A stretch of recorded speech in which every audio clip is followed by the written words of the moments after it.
What's up, friends? I thought the song was over. Welcome to Whoop Wednesday. It's not like I haven't heard that song 8,000 times by now and should know better, but hey, you know, what's a live stream without technical problems 10 seconds in? What's up, everybody? I don't even have the, I was just napping.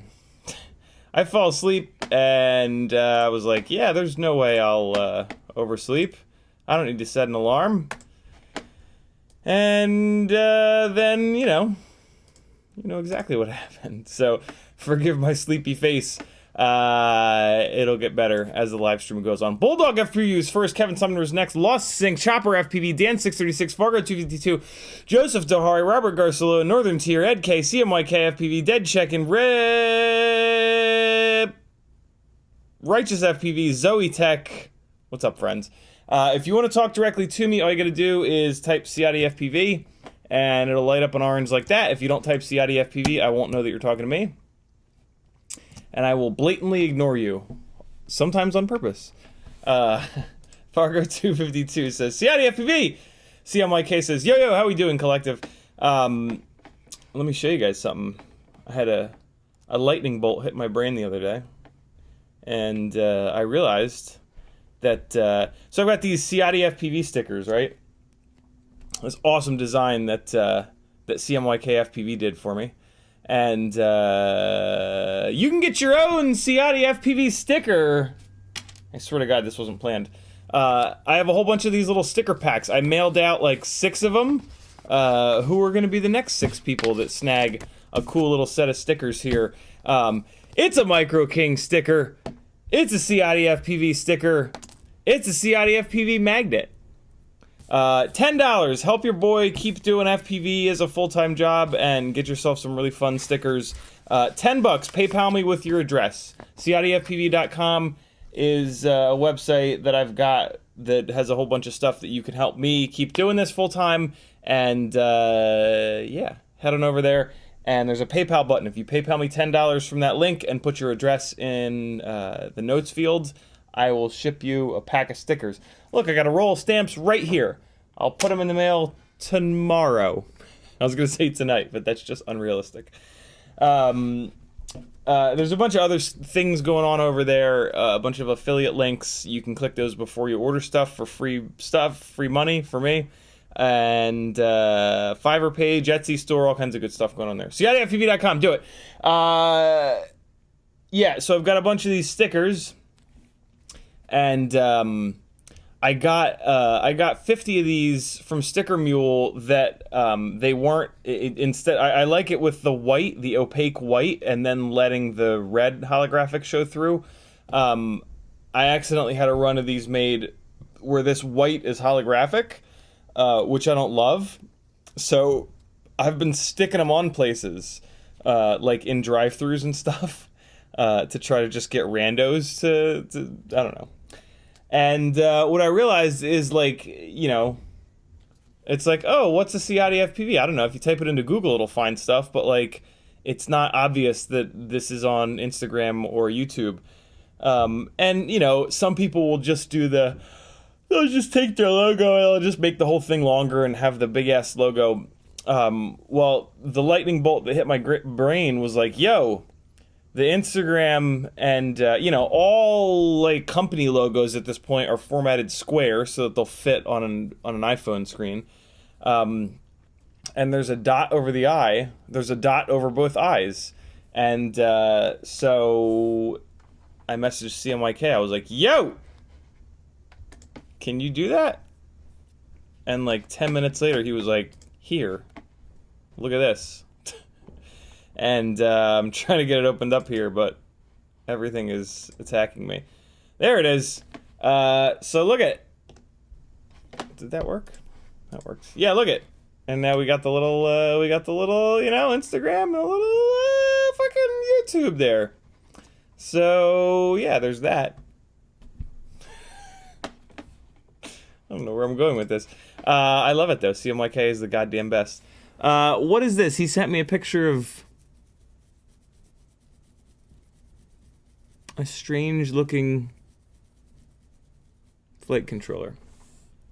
Oh, he's wiring up a VTX. Okay. Is that flight controller that you can't run rubber grommets in, CMYK? Throw it away. Throw it in the garbage.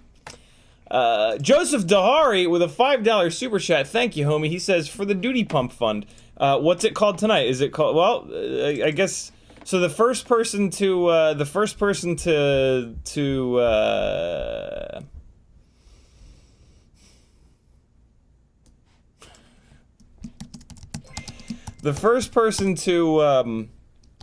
about this?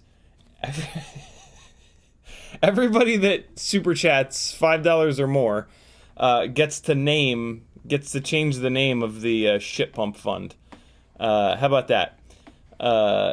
So Joseph Dahari called it the duty pump fund, so that's what it's going to be called for a little bit here until somebody else comes up with a better name. How about that? You can name it whatever you want as long as it's not horrible.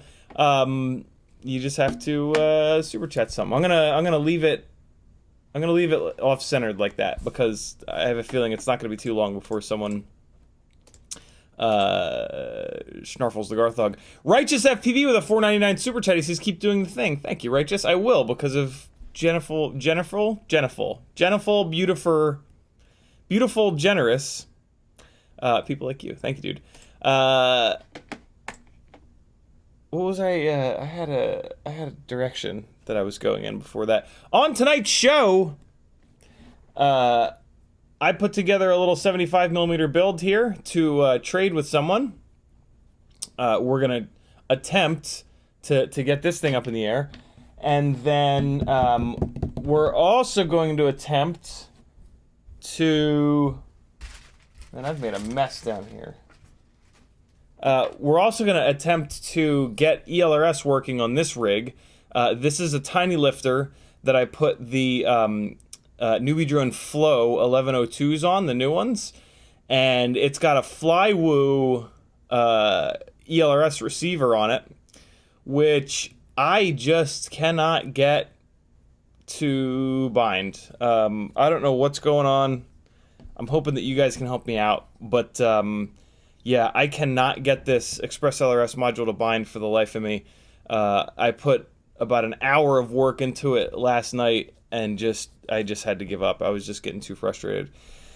So yeah, we're gonna struggle through Express LRS as we do. I think I've gotten lucky with Express LRS in the past, and it's just like kind of magically worked. But I can't get this to magically work. And yeah, maybe you guys can help me out, as you typically do. I don't know what it is. I have some kind of a mental block with ELRS. I just can't do it. I can't, guys. I can't. I've been able to, but I've never, like, gotten it to work, like, a bunch of times in a row.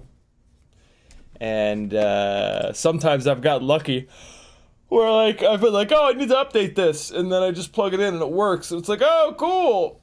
I don't have to learn about the difference between SPI-based ELRS and UART-based ELRS and, you know, donkey-based ELRS. But apparently this is not one of those times. Shirt of the day is this one, because Comcast can continue to go to hell. They still haven't canceled my service. They're still charging me for my old apartment. I call them up and they say, oh, do you have a group service? I'm like, nope, never had a group service. Oh, it looks like you have a business service. Nope. No fucking business service. Oh, okay, well, we're getting an error message here. I'm gonna have to put you on hold. Last time it was an hour and 50-something minutes. And then they were like, okay, well, we're going to have to continue working on this. This is twice in a row now. Oh, we're going to have to continue working on this. And, yeah, I don't know. My guess is that this is their game. My guess is that they just continue to not be able to disconnect you until you give up and hang up. But, whoo, they've not dealt with an FPV pilot before. Give up. That shit went out the window years ago. Can't give up, homie. And now here's the other thing. What they did manage to do is grenade my email account. And as I found... So for the last couple of days, I've been trying to get back onto Trello. Something happened with my laptop, and it signed me out of everything, which is like the nightmare of all nightmares. That's why I still have the Mac Tower like hooked up, and I haven't just thrown it in the river yet, because I knew this was going to happen at some point. And the laptop was the only device where it was logged into all 4 of the Google of the Gmail accounts that I have. I don't know how that's happened over the years, but I've somehow managed to create 4 completely separate Gmail accounts, like CiottiFPV at Gmail, Aaron.Ciotti at Gmail, Ciotti87 at Gmail, and I think there's like Ciotti Industries at Gmail. I don't know how or why that's happened, but it really sucks because, like, just randomly people will find one email address and email it, and I don't really... they all get hammered by spam. I've had to turn... I missed a gig on Sunday because of this. Somehow, one of these producers down here found one of those Gmail addresses that I don't monitor and was like, hey, we got a gig in 2 days. We want you on. I'm like, oh, great. Awesome. So I now have all of those email addresses forwarding to my main one, which is sure to be a right find. Oh, yeah, so here, the disaster begins. I cleared this email out earlier, and it's got 53 emails already. So yeah, this is going to be a nightmare, but hey, email is a nightmare. So I think what's happened here with Trello is that I think I had originally logged into my Trello account that I've been working with Josh on. So I've been trying to get logged back into Trello because I have work to do on the Ultimate Shopping List.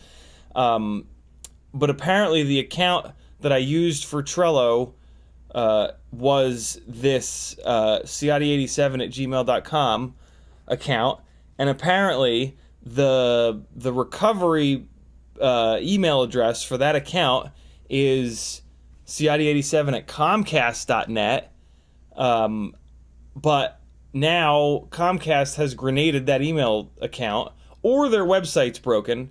I wouldn't put it past them that the Xfinity website is broken. You know, it's a website, it's a huge website that just billions of people go to, but, you know, it's Comcast, right? So who cares? Everything just is broken all the time. They're the worst company in the whole entire universe. They should be burned to the ground twice. So yeah, I can't get into my email. The Comcast email to get the recovery password, and then my other authentication option that Google gives me, they only give you two because they're assholes too. The other one is, just log in on a device at an IP address that we recognize. Well, that's either Charleston or Alpharetta, and it was just the laptop. So I have no way of getting back onto this old Gmail account. I hate computers, and I hate technology, and I hope it all burns. I hope it all burns to the ground, and we have to live in the woods like hill people. I love technology, and I would hate to live in the woods like hill people, but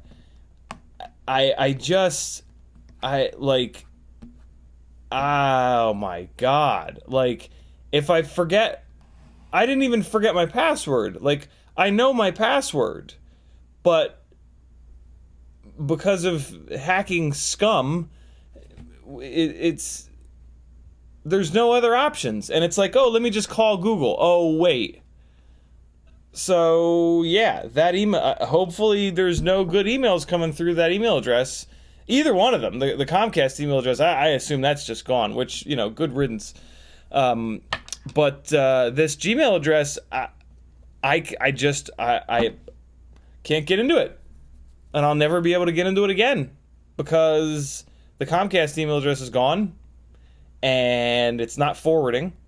I'm pretty sure that I had that Comcast address set up to forward, and I can't log in on a familiar address at a familiar IP or whatever the hell it is. So it's just gone forever, you know?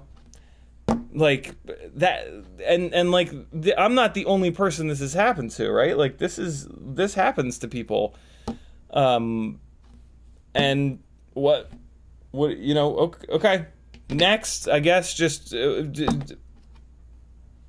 cross your fingers. Maybe you won't die. I don't know. I hate everything. Mutterderson says, "How do you do, fellow kids in CiottiFPV?" So yeah, there you go. F Comcast and the horse they rode in on. Here's the other with this thing. Here's the other thing that we're going to be dealing with. Shout out to Joseph Dahari. He had messaged me. So this tiny lifter is on a Acro B-Brain V3 AIO. And apparently, if you want to run... Joseph Dahari found this and sent it to me a while ago, and then I lost it. I didn't lose it, but it got buried in my messages. And when I was working on this last night, trying to get the ELRS to connect... I remembered that someone had messaged me this. I thought I was going to sneeze, but apparently not. On this V3, if you want to install... So it's got FreeSky built into it, but I want to use an external receiver.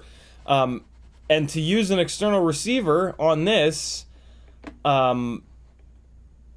not only do you have to solder up one of their specific little plugs, which is kind of annoying, I must admit, but where is it at? Solder 4-pin connected to your receiver using pin out as a guide. Important the colors of the wires do not match the wiring. Please. Here it is. Desolder the 0-ohm component on the flight controller labeled receiver power solder pad using wick or a clean iron.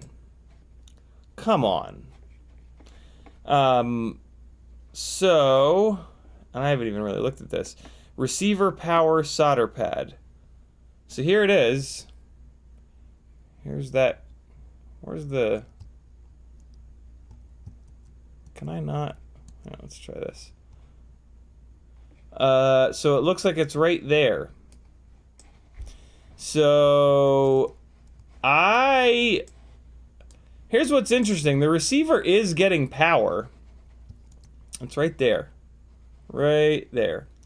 So the receiver is getting power. This makes me wonder, like, is the receiver not getting enough power? I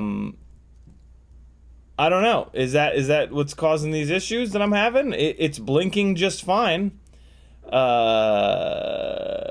So I don't know, man. I don't know if this is the I get a funny feeling this is not the problem, but I could totally be wrong. So it's right next to the so yeah, I can see the damn thing. I mean, here's the other problem, right? If I don't need to knock this thing off and I knock it off, then what? If I knock it off and it bricks the board, then what? Yeah, no, it's still... Hold on. Actually, let me zoom again. Yeah, no, there's two little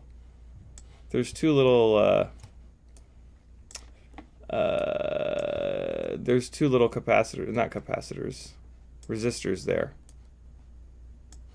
Yeah, there's two right next to each other. So I mean, it's cool that they put like extra solder on this, and I mean, like maybe once I knock it off, I can get it back on there, but I doubt it. So I think what I want to do is see if you guys can help me get the damn thing bound. Receiver power solder pad. God damn it.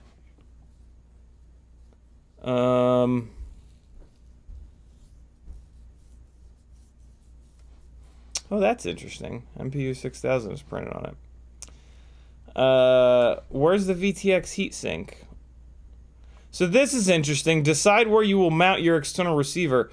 I mean, if you can't mount it back, I mean, there's really, you have to be able to mount it back here. Let me make sure that the,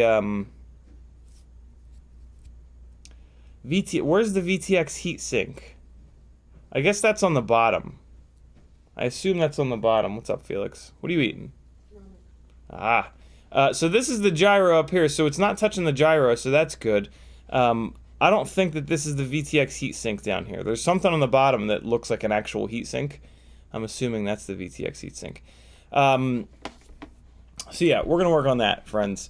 Hey, exciting news. The air conditioner works again. The HVAC company blamed the home warranty company. The home warranty blamed the HVAC company. The HVAC blamed the home warranty company. The home warranty blamed the HVAC company over the course of the last like 3.5 weeks that we have not had air conditioning in Atlanta in the 80-degree weather. It's been 80 degrees in this place nonstop. Luckily, P. Richard Scott dropped off a in-window air conditioning unit, so the basement here has not been 80 degrees, but the rest of the house has. Other than the kids' rooms, their rooms have been cold. But yeah, I think that's why I fell asleep so hard, because it has not been like a livable temperature in here for a while. And I was like, oh, let me just lay down for a minute. And that was that. So yeah, there's that. Hey, on every single live stream, I've been going back to the previous live stream and reading your guys' comments. So if you're watching this thing not live, you can be a part of the show. You just got to make sure you watch the next live stream, and then you'll get the answer to your question, or just get to see me react to your comment. So we're going to come in here, we're going to go to video, we're going to go to Micro Monday Q&A. I'm also going to open up Friday Fun to make sure I didn't miss that. So here's Micro Monday Q&A. Mr. Huggy says, I've been shooting film for years. I've usually got a local camera shop to do the developing for me. They do a good job. Nice. Jay Drone says, I did the same and they messed up 2 of my films because their machine didn't get maintenance anymore. One of the reasons why I decided to try developing myself. Interesting. Jay Drone says, how about Man, What a Pumper Fund? Oh boy. You too. You can name it the Man, What a Pumper Fund for a super chat of $5 or more. That's what we're doing tonight, and maybe for the future. If you want to rename the Poo Poo Pump Fund, you can with a super chat. You just gotta call it out in the super chat. Do a super chat for $5 or more, and say, you know, the fund is now named blah blah blah blah blah, and try to not make it too awful. And then we got a bunch of spam comments, which I guess I'll remove. I wonder if this. I wonder if I should keep the spam comments. It does. I guess it doesn't really matter.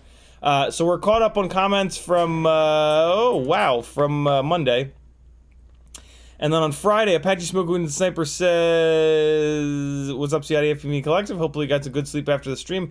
How much for the stickers? If you have to send them to Holland, oh, we already talked about this last time. Yeah, I can't ship outside the US anymore. It's just, it doesn't get there.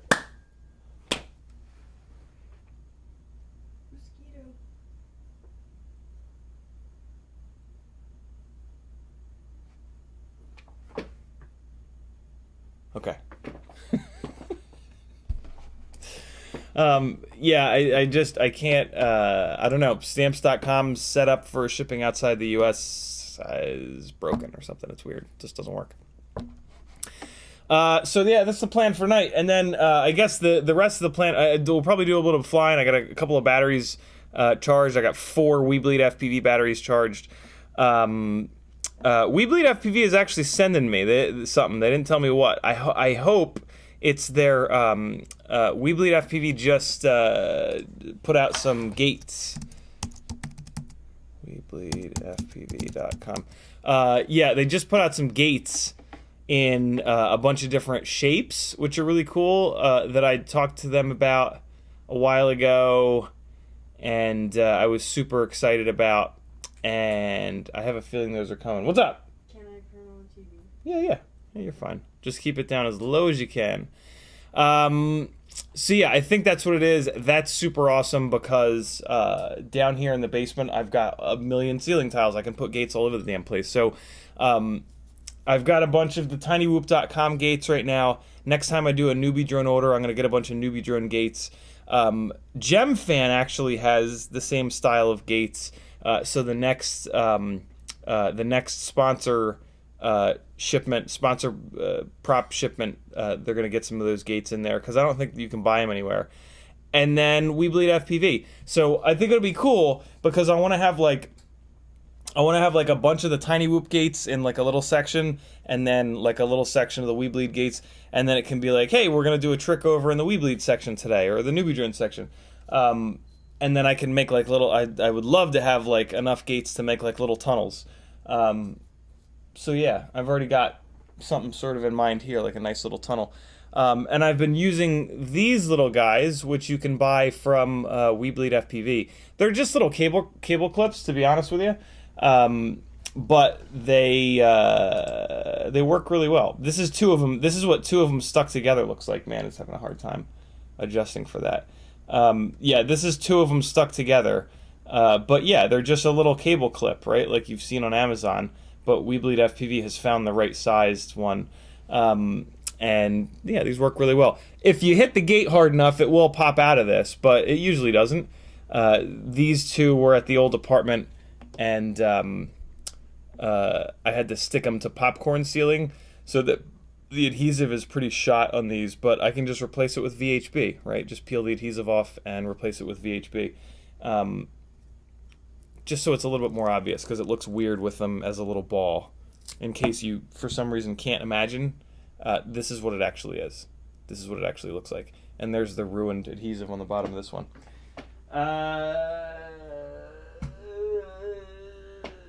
If you look at it just right, it looks like a little R2-D2 almost. So yeah, there's that. I've got a whole bunch of parts over here. I've got enough parts for another Tiny Whoop build. I just have to figure out what it's going to be.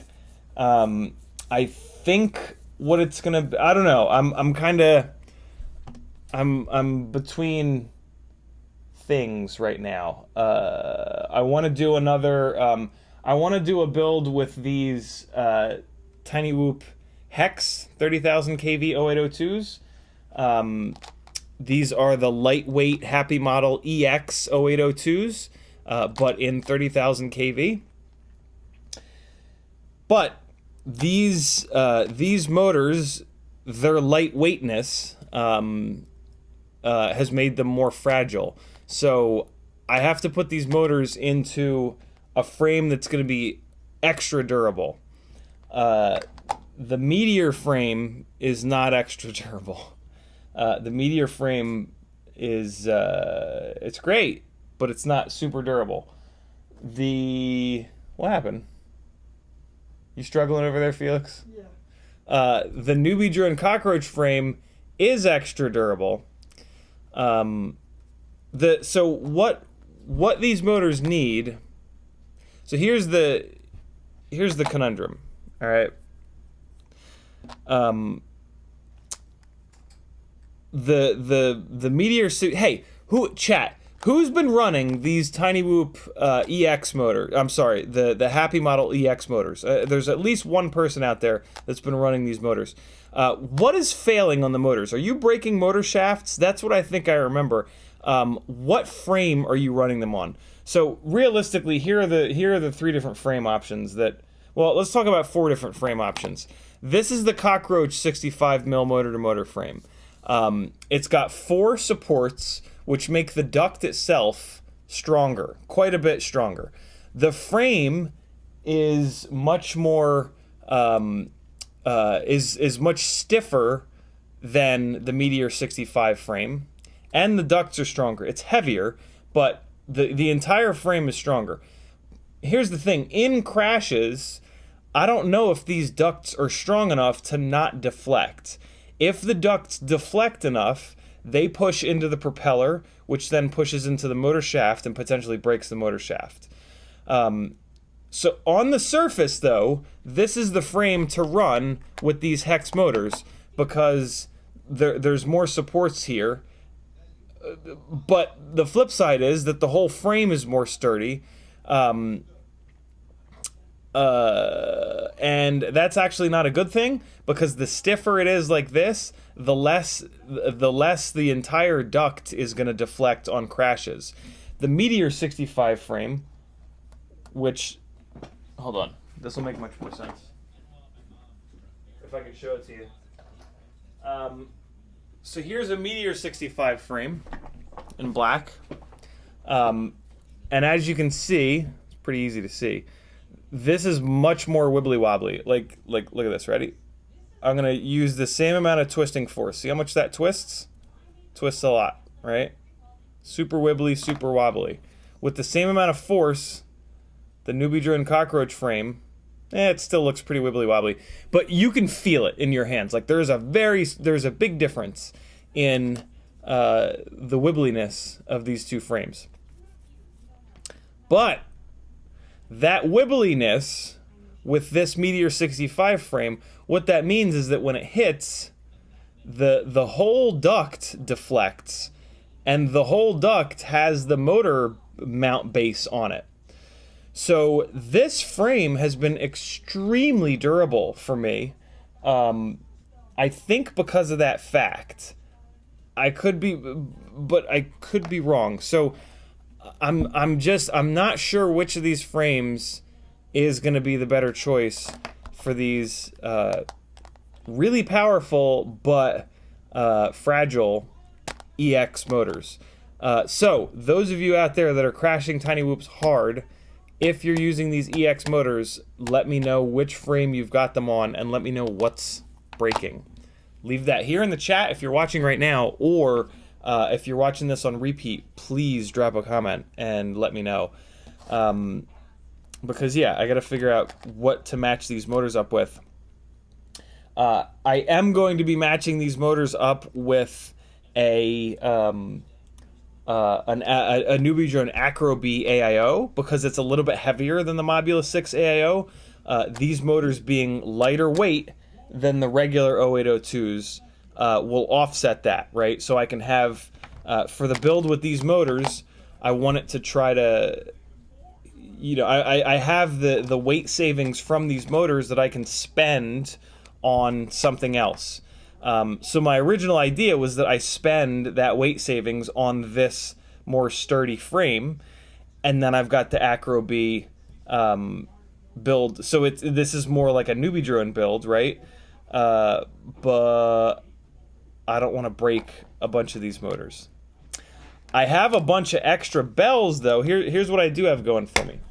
I had purchased, some of you guys might remember, I'd purchased a set of these EX, the Happy Model EX motors, a long time ago, but for some reason I got them in 19,000 kV. I meant to get them in 25,000 kV.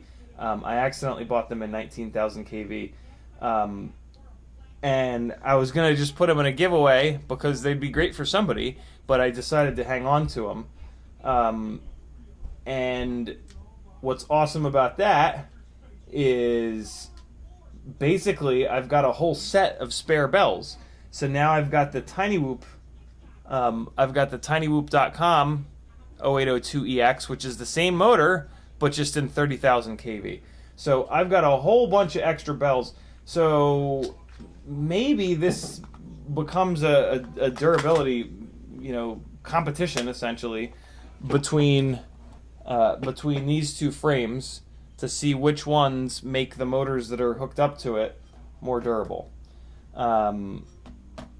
That's kind of where I'm at right now. That's kind of what I'm thinking right now.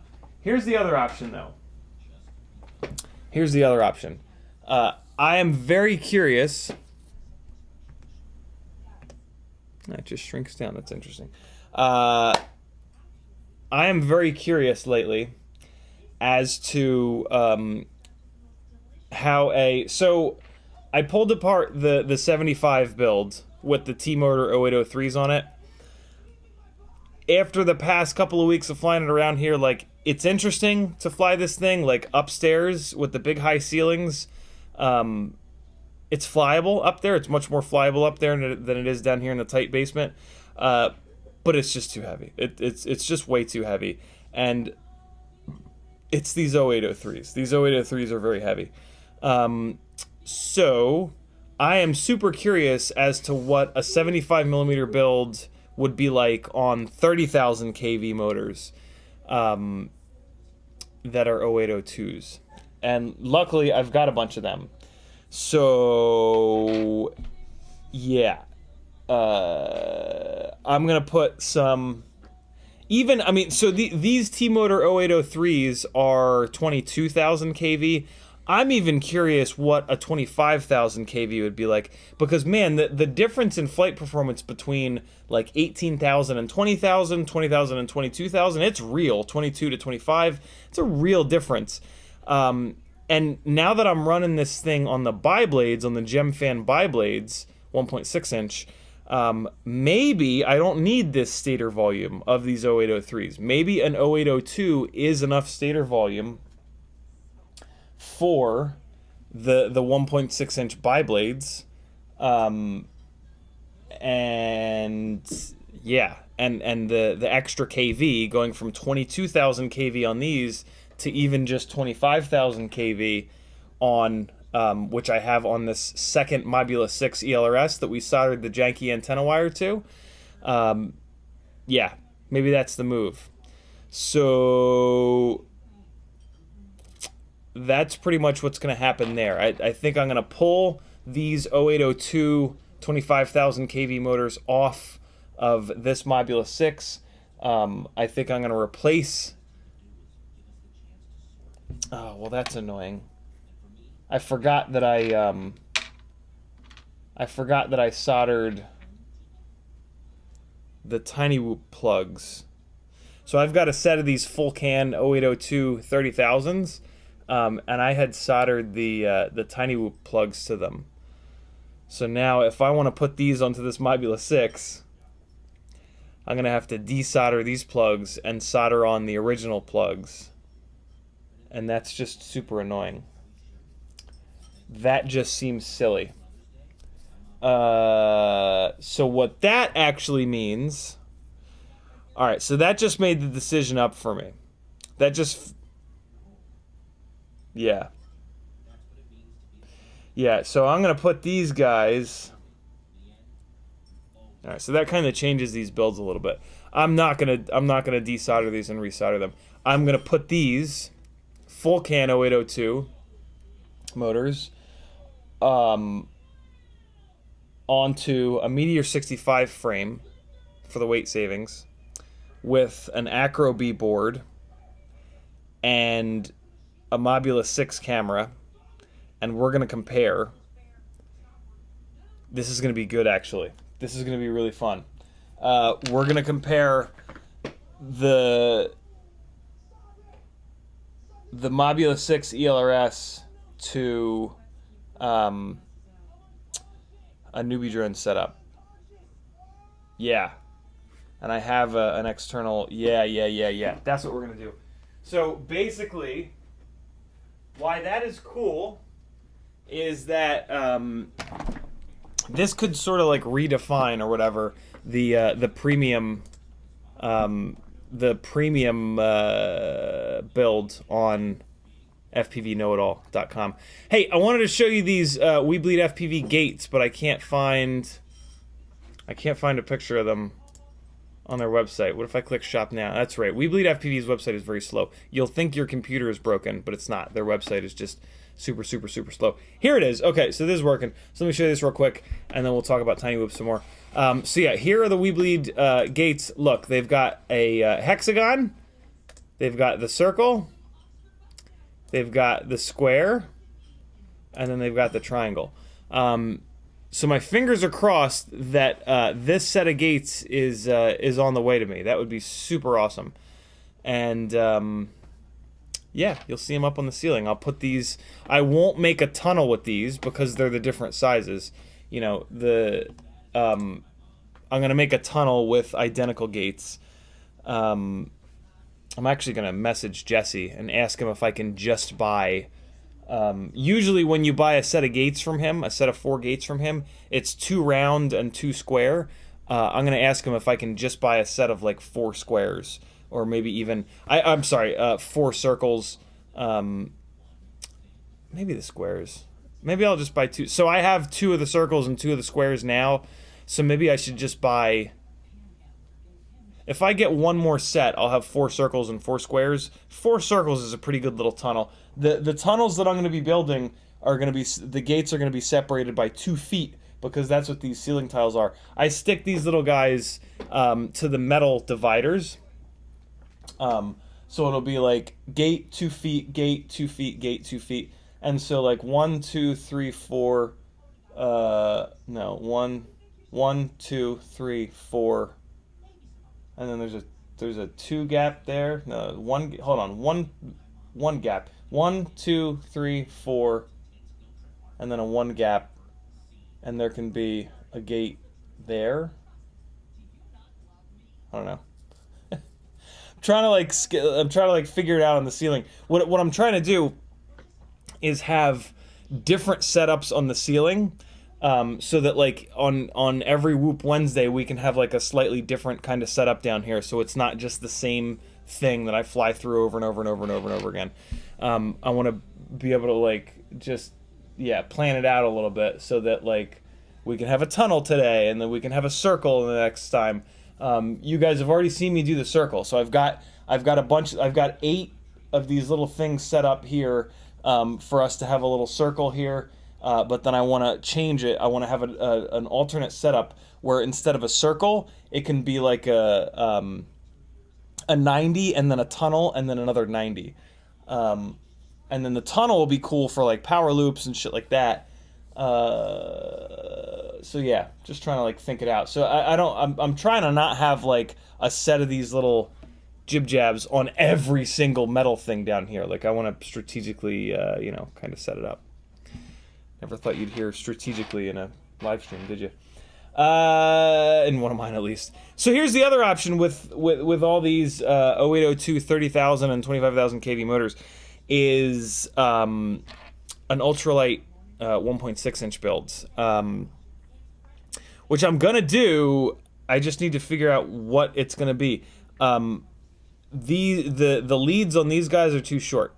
These little newbie drone leads are way too short for a 75 build. So it's not going to be these. It's not, which is kind of annoying because these would actually sort of make sense.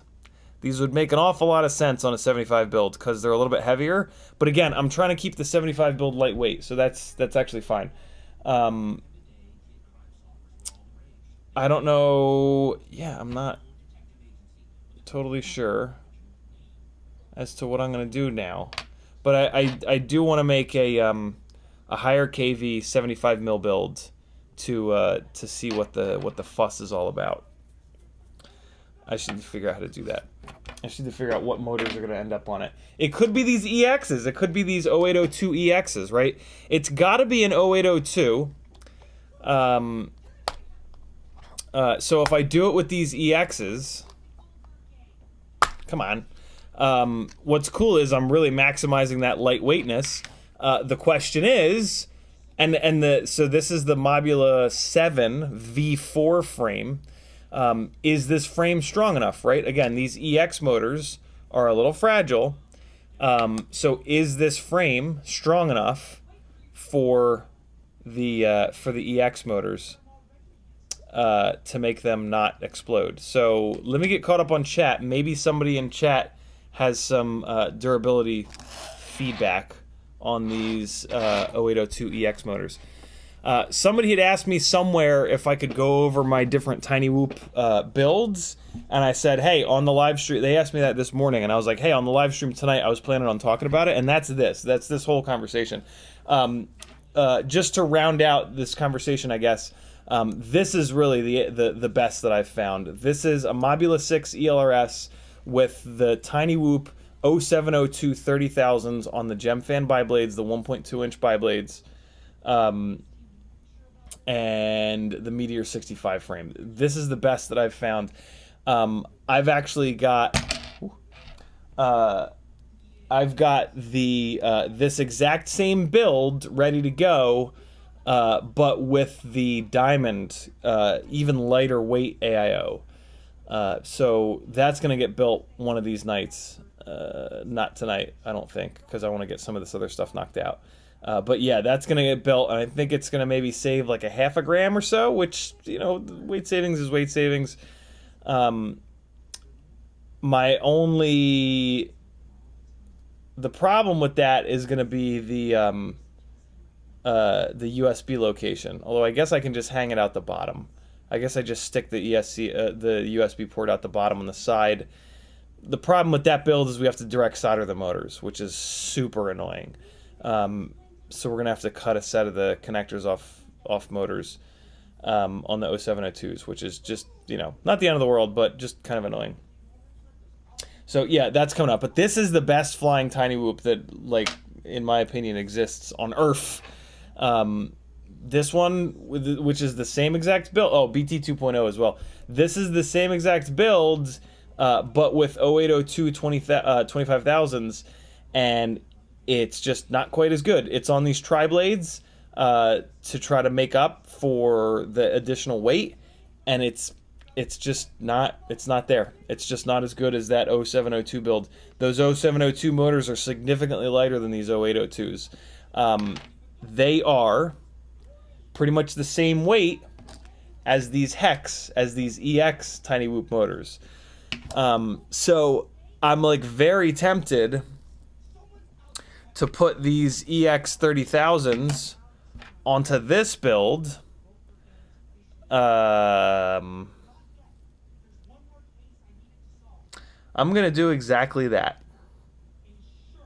And I'm gonna do that right now, I think. Because I'm either gonna do that right now or next Whoop Wednesday, because it's plug and play. I can plug and play these EX 0802 30,000s onto this build which is identical to this build on the 0702s, and that's a really cool data point, because what that will show us is 0802 versus 0702 from a strictly stator volume standpoint. The weight, the all-up weight, will be identical between these two, but there will be a big difference in stator volume between the 0802s and the 0702s, and maybe I'll be able to tell that in the air. I don't think so. This rig with the 0702s seems to have enough stator volume for these biblade props. I'll put this onto the biblade props too, so that everything is the same other than stator volume. And that'll be a really cool test, because basically what that'll tell us is, do the 0702s have enough stator volume for the biblade props? And yeah, they should fly pretty much identical. That's really cool. I'm actually really excited about that. So I'm going to hold off on these EX0802 motors for the time being. And on next week's Whoop Wednesday, that's what we're going to do, if I can remember. Which is a tall order. Tonight what we're going to do, this is a 75 build that I'm actually trading somebody a session 5 for. We're going to get this up in the air. Oh, this is on a PH 2.0 connector. I forgot about that. Hold on. I need to get a PH 2.0 battery on the charger. Hang on. Hang on, friends. I actually kind of need to do this right now. Where is that little PH 2.0 charging setup that I've got? Oh, come on now. Show yourself. Show yourself. There it is. I just need to plug this into the wall, and we're gonna get a PH 2.0 battery on the charger. I think this build's fine. It's a flight controller that an AIO that I've been using before, but I'm not gonna give anybody something that hasn't been tested, at least a little bit. All right, and by tested I mean abused. Not really. I don't use stuff like I used to. All right. This charger is powered up, and let's put these batteries on it. All right, come on now, get in there. There we go, and there we go. All right, cool. On, and those are charging. Great. So that's good to go, and then we're going to work on this to try to get this bound, because this I forgot that I'd done this motor switch on this, and yeah, this has those brand new 1102s from Newbie Drone, which could be the perfect tiny lifter motor. So yeah, let's focus on this guy. This little squid here, I don't think there are any well, okay. Yeah. So this is going to get the motors from this, the 0802 25,000s. So, yeah, excellent. That's great. The only thing I have to do is I'm going to have to direct solder these 0802 25,000s. I think I might have a set of 0802 25,000s that I have direct soldered already, though. I just need the stators. Didn't I have a... What happened to... I had an Acro B that had 0802 25,000s on it. Where did it go? Hang on, friends. I think I might have the exact stators that I need. 0802 25,000s, where are you? Is this them? This might be them. Let's see. No. This is... What? Hold on. This might be it. Didn't I have...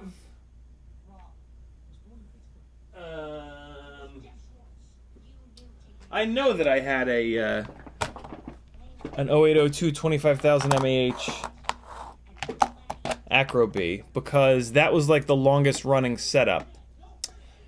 Let me get caught up in chat a little bit. I'm very, very, very, very, very behind on chat. Again, the sticker packs are available. $10 via PayPal. Micro King, you get a Micro King sticker. You get a New School logo sticker, and then you get a magnet. And I will spend the money on food and health insurance and all the things. So help your brother out, and I'll get it shipped out right away too. I got the stamp sitting right here. I'll just write your info down and mail it out to you. CiottiFPV.com. Scroll down, PayPal button. $10. Put your address in the notes field, and I'll send you some stickers. Dusty Joe says Angry Don tune was my issue with the 65mm. Told you. Yeah, I knew it. I absolutely knew it. Kevin Sumner says, would you do me a favor and measure one of those super ultra short singularities for the tiny whoops? I have 4, so I have 2 different length ultra short singularities.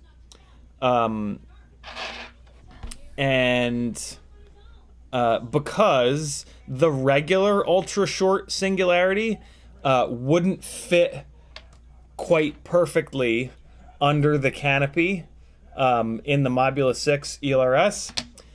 So I did a second trueRC order where I said, hey Hugo, can you please make one of these ultra shorts a little bit shorter, a little bit longer? Actually, don't really remember which it was, but I'm looking for it right now. I'm in receipts. I'm gonna search for singularity. That should find it. Okay. February 9th, 2022. Let's take a look. Receipt for your payment. No, I don't need receipts. Why don't you look... How do I tell it to look everywhere? I want you to search all mailboxes. Because I need to find where I left the note. I don't need just the... Here we go. Here we go. Okay, great. All right. So, if Kevin Sumner, if you're trying to do what I've been doing here and squeeze the singularity up inside the canopy like this, you can do it with the regular ultra short, but it doesn't fit quite as good as this one that you're looking at here. This is the best fit that I've found to get it like perfectly aligned and kind of get it in there like that, right? What you're looking at here, and this could actually be even shorter, to be honest. If it was even shorter, it would line up a little bit better. It's a little bit to the side, as you could see when I was showing it to you. So, yeah, technically speaking, you could go 1, maybe 2 millimeters shorter than this for an even better fit. But this is what I told Hugo. I said, hey, Hugo, any chance you can make the ultra short even shorter by 3 or 4 millimeters? I think I can fit it inside the Modula 7 ELRS canopy. At the time I was putting in the Modula 7. And then here's the other thing I told him. I got some of the regular shorts, which are 28 millimeters long. Let me show you. Here's the ultra short, and here's the regular short, and they're kind of pre-bent.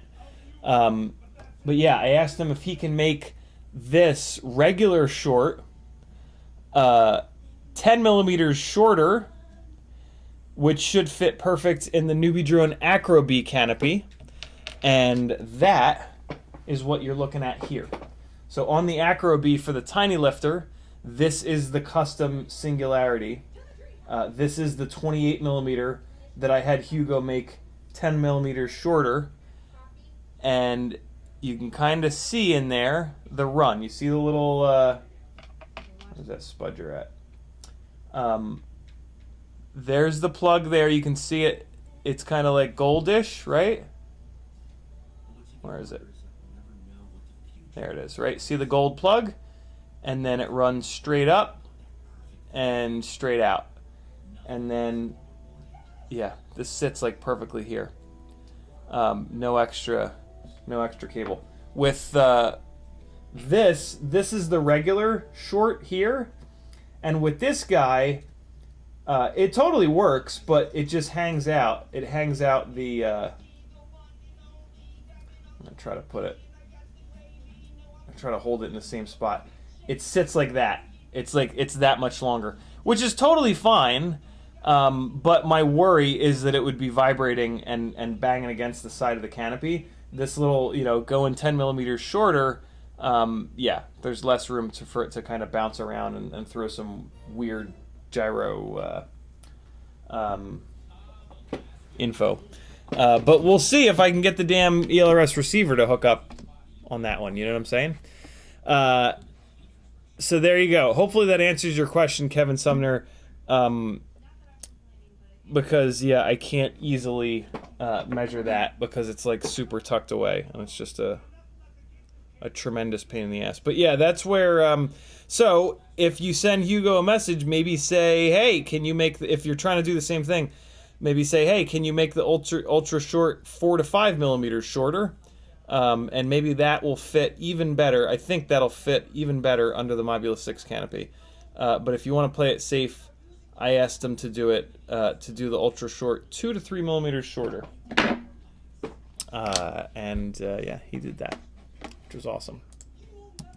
What do you think of that? Metal Dirksen says Raven 187 is correct. Flywoo receiver has some kind of crystal problem and are so far out of tolerance that they won't bind. Are you kidding me? Raven 187. Flywoo ELRS receivers are made by JHEMCU and they are out of spec. Won't bind sometimes. And if they do, they can just FS? What's FS? Dude, what? Is this... is this real life? Dusty Joe says, Bardwell's ELRS walkthrough helped me. Yep, that's what I was going through last night. I just kept watching it over and over and over again. Lost Sync says, dude, F Comcast, they did that to me to the tune of $600. Love the shirt. Jesus.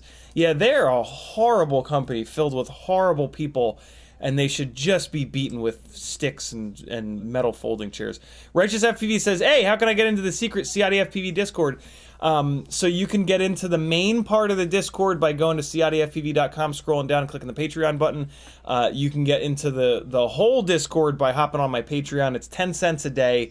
CiottiFPV.com, same thing. The very top button is Patreon. Go on there, give me 3 of your hard-earned dollars a month, and you'll get a link, and you'll get hooked up with the full Discord, which will get you access to the Stick and Dick End Fund, the Video Collective, a bunch of other really good stuff. At some point here, I will break down and order a $60 Thunderbolt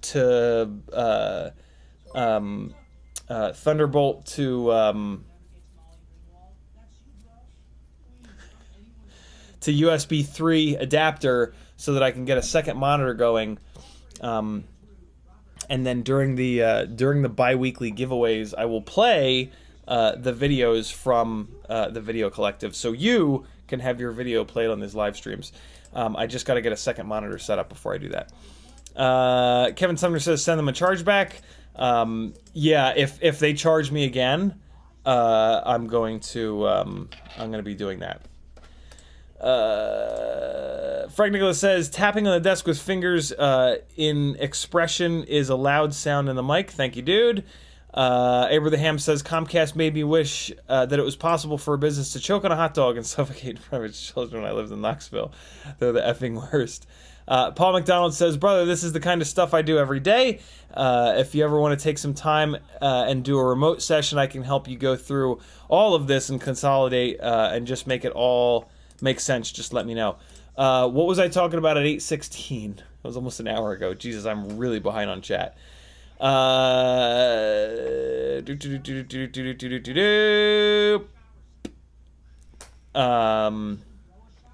Ramdanko says all those bitcoins. Yeah, bitcoins are commonly an example of people like losing a password, and it's just like, okay, now what? What? Nothing. So, Brandon's Baked Bean says you can power a Happy Model EP with just 1S VBAT and it'll work down to under 3 volts, I'm told. Only the Happy Model EP, though. Are you guys kidding me about the Flywoo being out of spec? Is this real life? I mean, if that's the case, that would totally... Because, like, I tried everything last night. And, like, I tried things that should definitely be working. And it just would not bind. So, it kind of... I hope that you guys are kidding just because it's really annoying. But I'm pretty sure that you guys aren't. God damn it. Tiago says, is that from the Mobula 6? What is that, Tiago? It's been too long. I don't know what we're talking about at 8:23.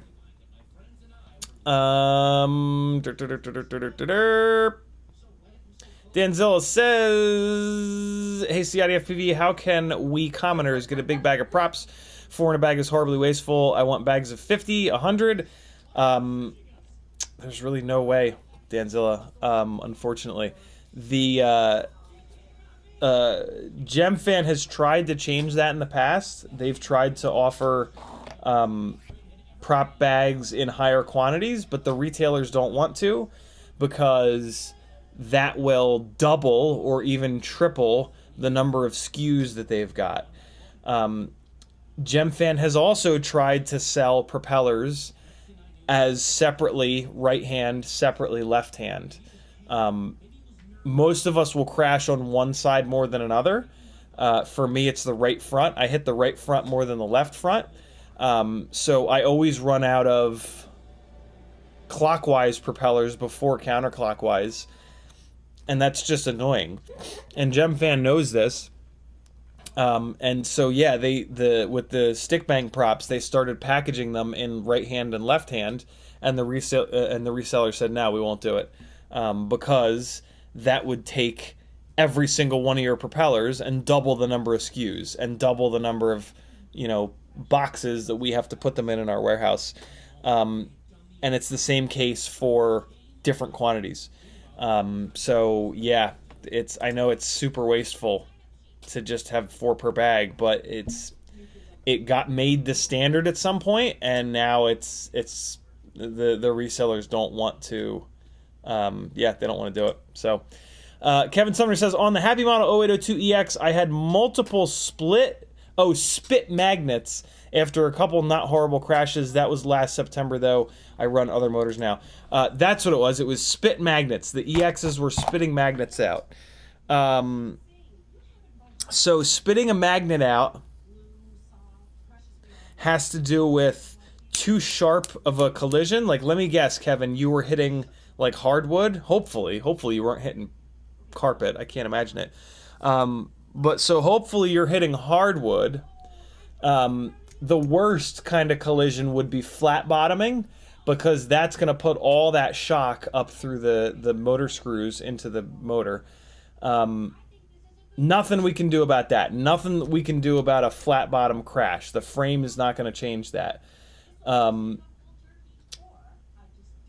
But, well, there is something we can do about that. And it's called the Mobula 7 ELRS frame. Because the battery bay is down lower than the motor bases. Whereas on the 65mm frames, the lowest part on the frame is the bottom of the motors. So in theory, these EX motors belong on this Mobula 7 V4 frame. That's kind of annoying. I'm not gonna do that yet, though. I'm definitely gonna put. I definitely want to do this comparison of these two Mobula 6 ELRSs. So they'll definitely go on here first. And then I've got a bunch of the extra bells, and it's a complete pain in the ass to change these bells out on these motors, but it's not impossible. So yeah, I'm gonna put them on here first, just for the sake of doing the comparison. And then maybe they will end up on this Mobula 7 frame. In the interim, I think what I want to do with this Mobula 7 frame is put it onto the 0802 25,000s. But for some reason I can't find the stators. I can't find the direct solder 0802 25,000 stators. Maybe what's in here? This is a set of... This is them, but 25,000? This is a set of Tiny Whoop 25,000s, and this has the Mobula cable on it. Interesting. I'll dig around a little bit more. I don't think I'm gonna find it, but I will dig around a little bit more. Ooh, because I would like to step up. I have a feeling that 30,000 kV is gonna be too much for the 1.6 inch biblades. But I mean, I can just motor limit them down, right? And then I've got like the ultimate lightweight Mobula 7 builds. That might be cool. You know what I mean? Man, I'm just like talking, as we talk through things, I'm realizing that there's nothing I can do on the stream tonight. This apparently because Flywoo sucks, or no, I guess we've got to blame JHEMCU. I got to swap the entire ELRS out, and I don't think I have an extra one. These guys, these are the full can 0802 30,000s. I don't even know where these are going at this point. It's got to be on a 65 frame.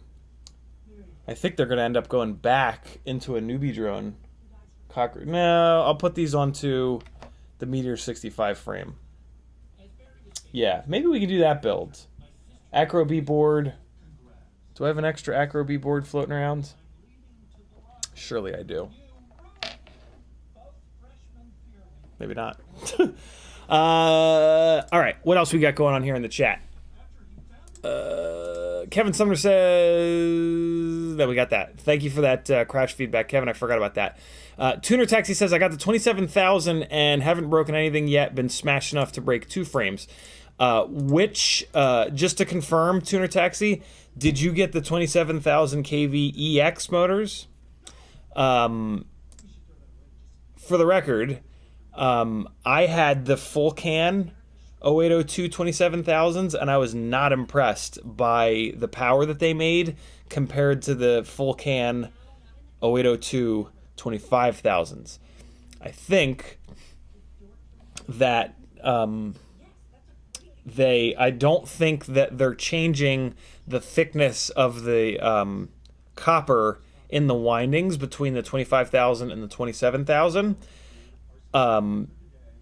And I believe that the higher the kV, the less the winds.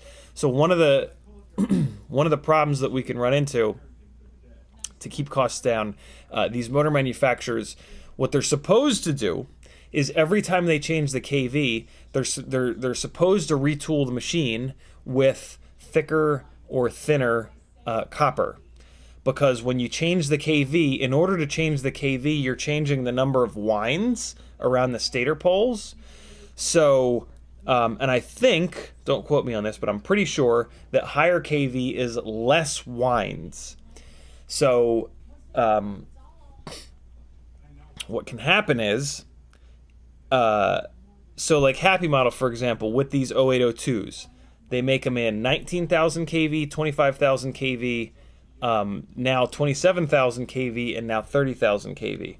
So what they should do is every single time they change that KV, they should retool the machine, put a thicker, every time the KV goes up, they should put a thicker copper in the machine, calculated so that the stator volume of copper stays exactly the same.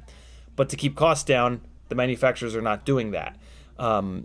So a lot of times what they're doing is they're just retooling the machine twice. If they have a really low KV, they'll tool the machine for that. If they have a really high KV, they'll tool the machine for that. And then everything in between those those top and bottom KVs gets the same thickness wire as the lowest KV, just wound less. That's one of the things that I'm trying. I asked Jesse about that, and he wasn't able to get an answer. Language barrier and everything. That's one of the things that I'm trying to figure out with these rigs, because yeah, I got a set of the old school tinywhoop.com 0802 27000s, which were made by Happy Model, and I was not impressed by them compared to the 25000s. They actually felt like they were less powerful. But man, is it hard to it's hard to the situation could have been that 27,000 kV was too much for the GemFan tri-blade props. This is before I moved to the biblade props. So the 27,000 kV could have just been bogging down basically on a prop that was too pitchy, too draggy, right? So yeah, there you guys go.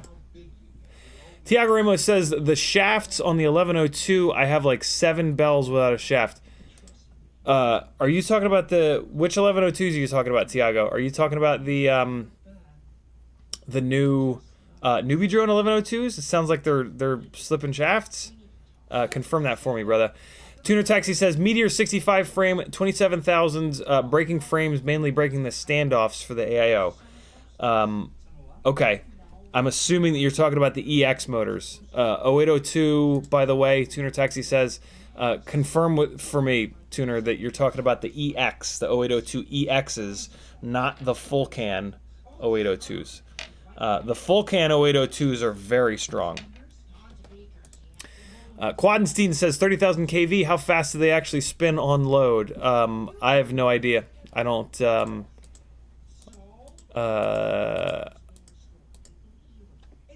I don't know how you would find that out, because there's no black box on any of these tiny whoops.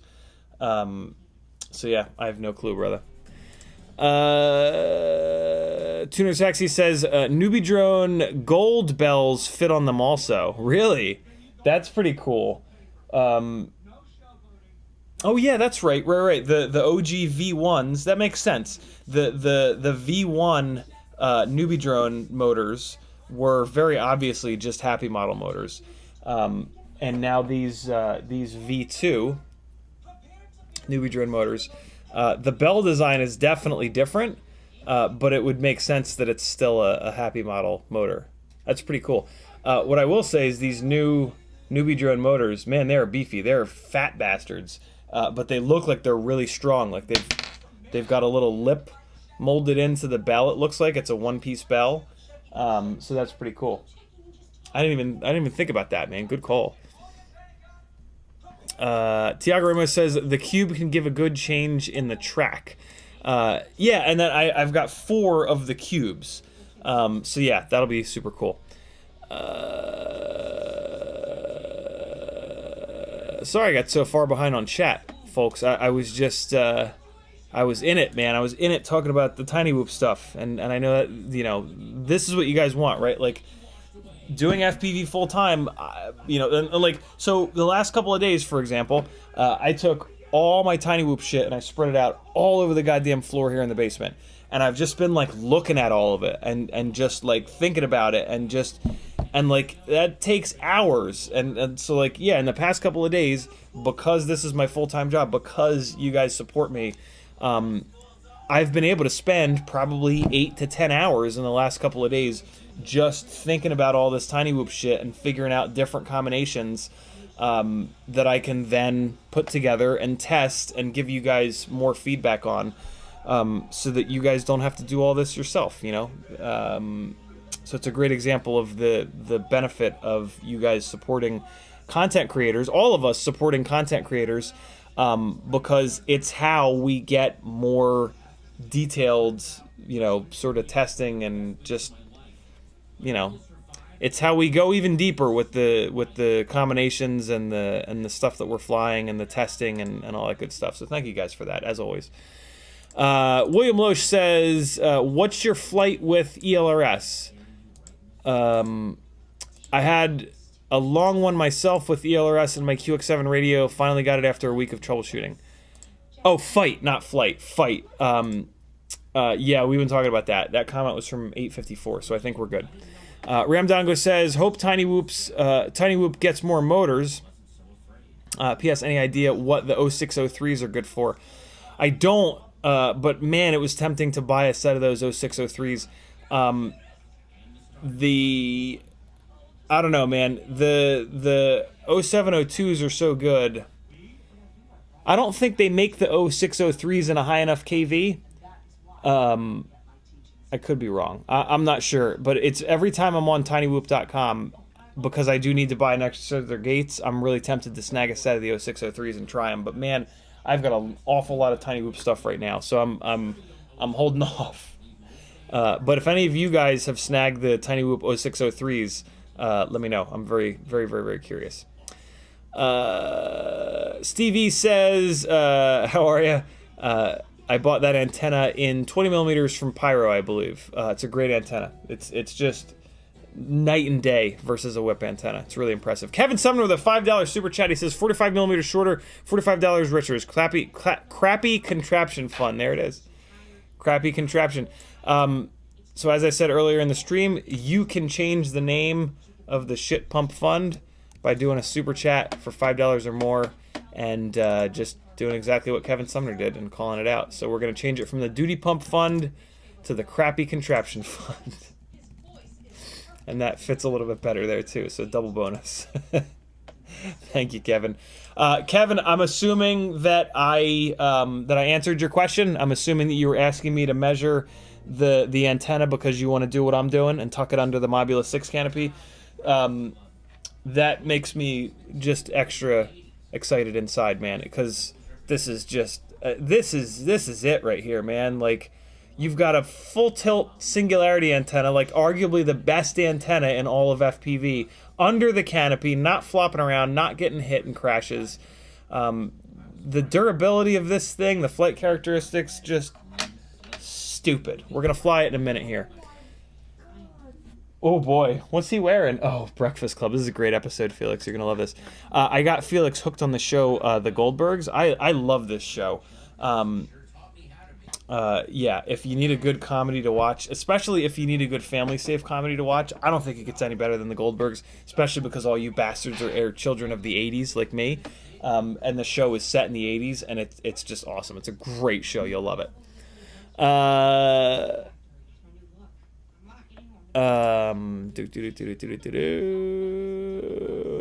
PJ is in the house. He says, I talked with an ELRS dev on the Discord. Flywoo rebranded JHEMCU has too many capacitors on their Express LRS receivers, putting the crystal oscillations out of spec, and random failsafes are possible.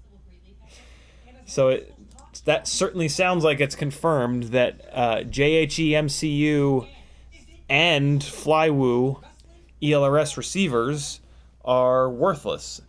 And I do actually have an extra Express LRS receiver, and I'm pretty sure it's a JHEMCU, which makes me want to just absolutely scream. So let's take a look. Let's take a look. Yarr! Yarr!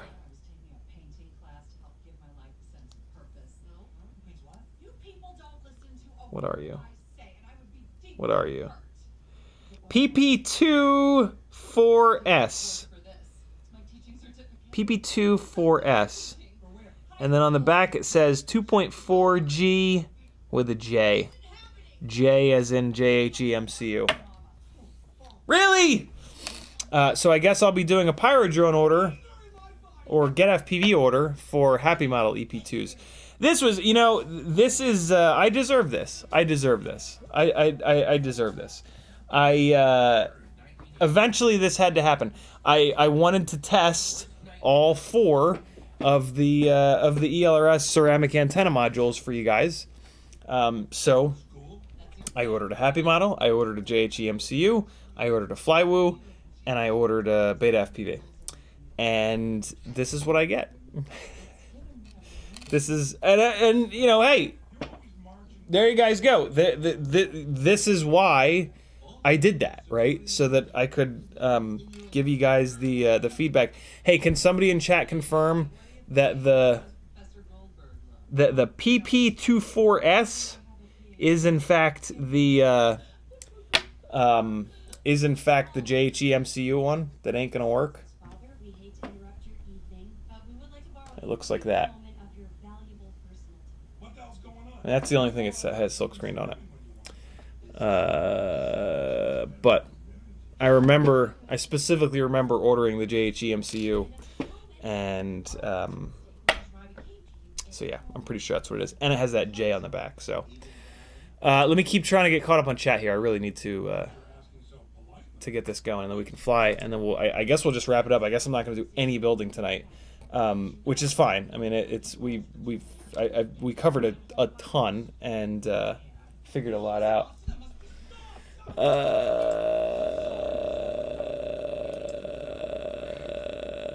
Tiago Ramos says some ELRX receivers can be fixed by removing the caps they put to tune the impedance.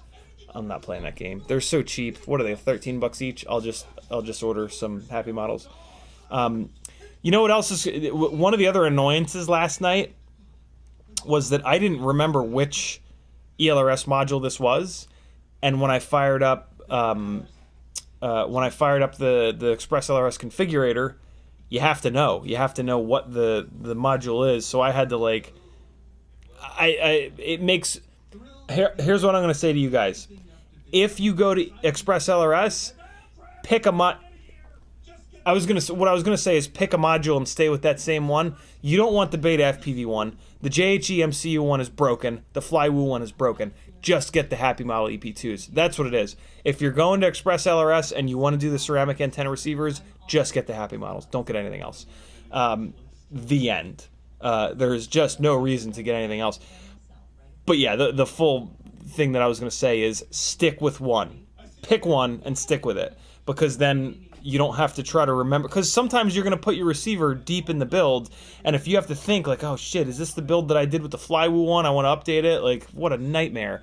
So yeah, if you go Express LRS, pick a receiver and just get that receiver over and over and over again. Don't play this stupid game that I did of like, hey, let me try one of each. Because I can't just be simple and buy one thing. I got to buy one of everything. Kevin Sumner says, yes, Flywoo ELRSs are out of spec badly. I had to toss like $100 worth of ELRSs. Jesus. All right, so we figured out the issue with this rig, and not gonna be able to fly it until I get a replacement Express LRS module. That's a big smack in the face. But Erickson says, no, it's true about the Flywoo ELRXs. They use bad components. Much chatter about it on the ELRS Discord. You guys are the best, man. This is the best group of people hanging out in the chat here in the entire world. In the world. Brandon's Baked Bean says, I often bind and update ELRS receivers outside the drone. Just power it with 5 volt. That would have made a lot of sense. Ramdonko says X12 board appeals, CiottiFPV and all. The only problem with the Happy Model X12 board is that it's oversized, so you can only run it in the Mobula 7 ELRS V4 frame or on a toothpick. Great toothpick board. That's what I'm doing with mine. I've got a Newbie Drone Mosquito frame that's going to get that X12 board as a 1S toothpick. So that's going to be fun. Stay tuned for that. It's coming very soon. Jay Barnes says, what's up, CiottiFPV? And it's collectively getting here because I just got back from flying the first few packs on DJI. Man, is it really awesome, LOL. Yeah, DJI is a thing for sure. I'm still on the fence with it from a freestyle perspective, but for cinematic work, it's pretty gnarly. I think it's the way. Tiago says the E-Sheens on a Mobula 7 HD, it has a 2S for indoor, 3S for outdoors, only broke them inside. Mobula 7 HD. Okay, so the E, I think Tiago, shit, I forget what we were talking about, Tiago. The E-Sheens on a Mobula 7 HD. 2S for indoor, 3S for outdoors. Only broke them inside. We talking about the EX motors, Tiago? Tag me again. Sorry, brother. Veritas Weasel says, why is the live chat limited to 60 messages? Shouldn't be. I don't have any kind of a setting for that, though. Tell me more, Veritas. Wait, do you mean that's as far as you can scroll back? That's a YouTube thing. I don't really have any control over that. Manage moderators, participants, toggle timestamps. Yeah, I don't have a setting for that. Tiago says, have you ever considered reaching Happy Model and build a Ciotti Tiny Whoop that would make our lives easier? No. There's, if I was going to do that, what I would do is talk to Jesse, and figure out how the language barrier is. Kevin Sumner says, yes, you answered my question. It's an interesting idea. I never even thought of doing that. But that's interesting. I mean, they don't have a frame. My perfect Tiny Whoop is going to require a frame swap no matter what, though. Like, they don't make a durable 65 mil frame. It's the Meteor 65 or nothing. So, yeah, they wouldn't be able to make a Tiny Whoop that... I mean, unless I told them, like, hey, look, just steal the Beta FPV frame design. But I think it's more than that. I think it's more than the design of the frame. I think it's like the plastic and the quality control. That's a good idea, though, Tiago. Metanertson says the JHEMCU came with a black, white... Oh, here we go. Came with black, white, red, blue wires. No yellow. Black, white, red, blue. There it is. Thank you, dude. I'm tempted to solder this up and see if it works, but I'm not gonna. I'm just gonna throw it away because I trust you guys, and it's just not worth it. They're 13 bucks. Actually, I'll put this in the maybe I'll put this in a giveaway, and I'll just like call it out, like, hey. You might be able to get this to work, but better than throw it in the dumpster, maybe. I'm always tempted to do that, but then I'm like, let me not just drop my problems on somebody else. You know what I mean? But I know a lot of you guys still enjoy working on these things, so I'll do that. Brandon's Baked Bean says the EPs are out of stock many place, but I think Nevin has them. Nice, he does. He got a ton of them. Awesome. Brandon says, what you have is the JHEMCU. Thank you, Brandon. Tiago says, give me a second because all news are bad and there are a bunch of other RXs with issues. Jesus. P. Richard Scott's in the house. What's up, Patrick? Hey, Patrick, there's no more COVID in this house. Both kids tested negative, so... And Maggie and I feel fine, so. Let me figure out where I was. Metadertson says, the devs also say that the Radio Master RX are good quality. Pyro carries those now. Interesting. So the Radio Master receivers are also good. So while I'm thinking about it, let me go to... let me go to the place. Ooh, they're $19. What is the deal with that? Come on now. Don't do me like that. Let's see if they have the Happy Model in stock. Happy Model ELRS. Oh my god, it is. Yeah, the EP2 is in stock there. I'm just gonna get those. I'm just gonna get 3 EP2s. Because they're $13.50. And it looks like they're smaller. It looks like the Radio Master is a little bit bigger. That's interesting. Maybe not. This piece, then this chip. Yeah, it is bigger. Look at that. EP2 it is. Save another 1/10 of a gram, yo. And $5. Kevin Sumner says, JHEMCU says SP24S or EP24S on the antenna side, according to the PyroDrone pictures. Okay.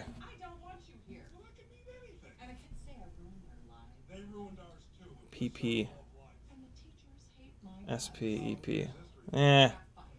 Whatever.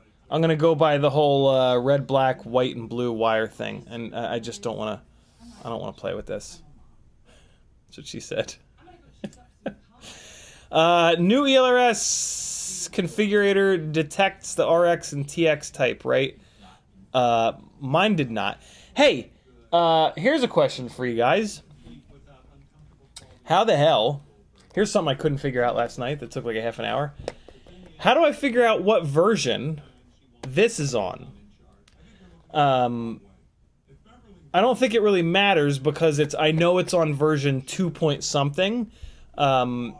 So when I was reflashing this Flywoo receiver over and over and over and over and over again, I was starting to think that the problem, so I knew that as long as you were on 2, ELRS version 2 point something, you didn't have to match the versions exactly. But then I started to wonder about that because I couldn't get the damn thing to bind.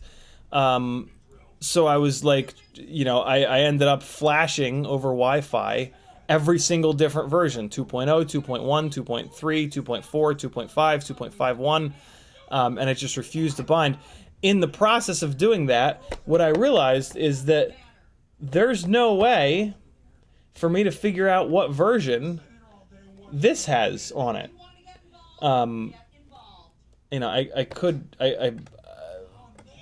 And I was like weirdly, I didn't want to mess with this because I didn't want it to drop the bind on all the other rigs. But has anybody heard of a way to figure out what version? It just doesn't tell you. It just has here's the numbers that it gives you for the version. I tend to answer texts when I'm on stream because a lot of times it's you guys saying hey, you broke things. Oh, it's Patrick. His whole family is sick. And he's got jury duty. Oh my god. All this thing tells me is version 60C425.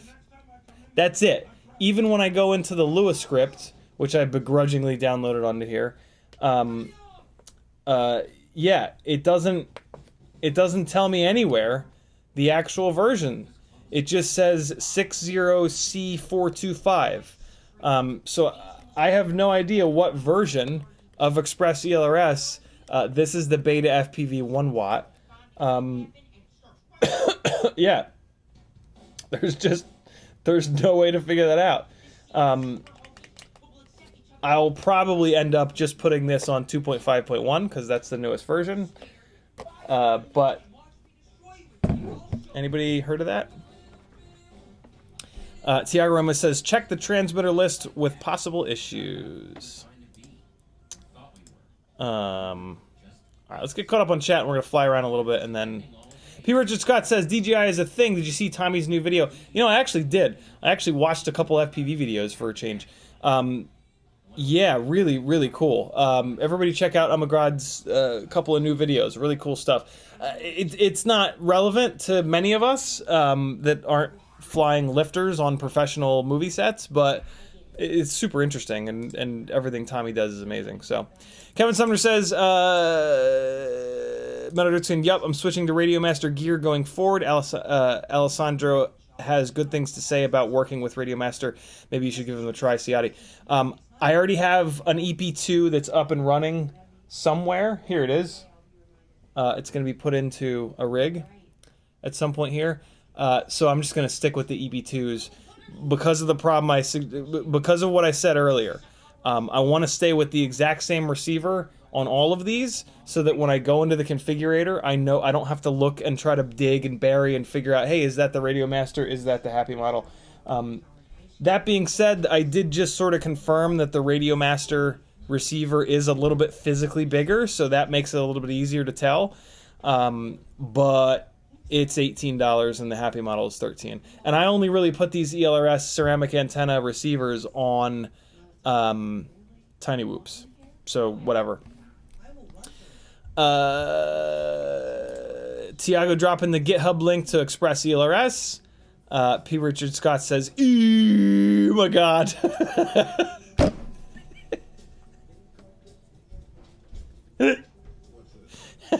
It's kind of an inside joke between Patrick and I.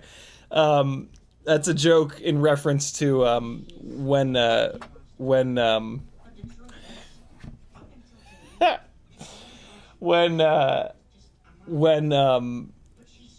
who used to interview everybody? What's his name? Can't believe I forgot his name. The guy that used to interview everybody in the darkened room with the bulbs in the background. The guy that God, I can't think of his name.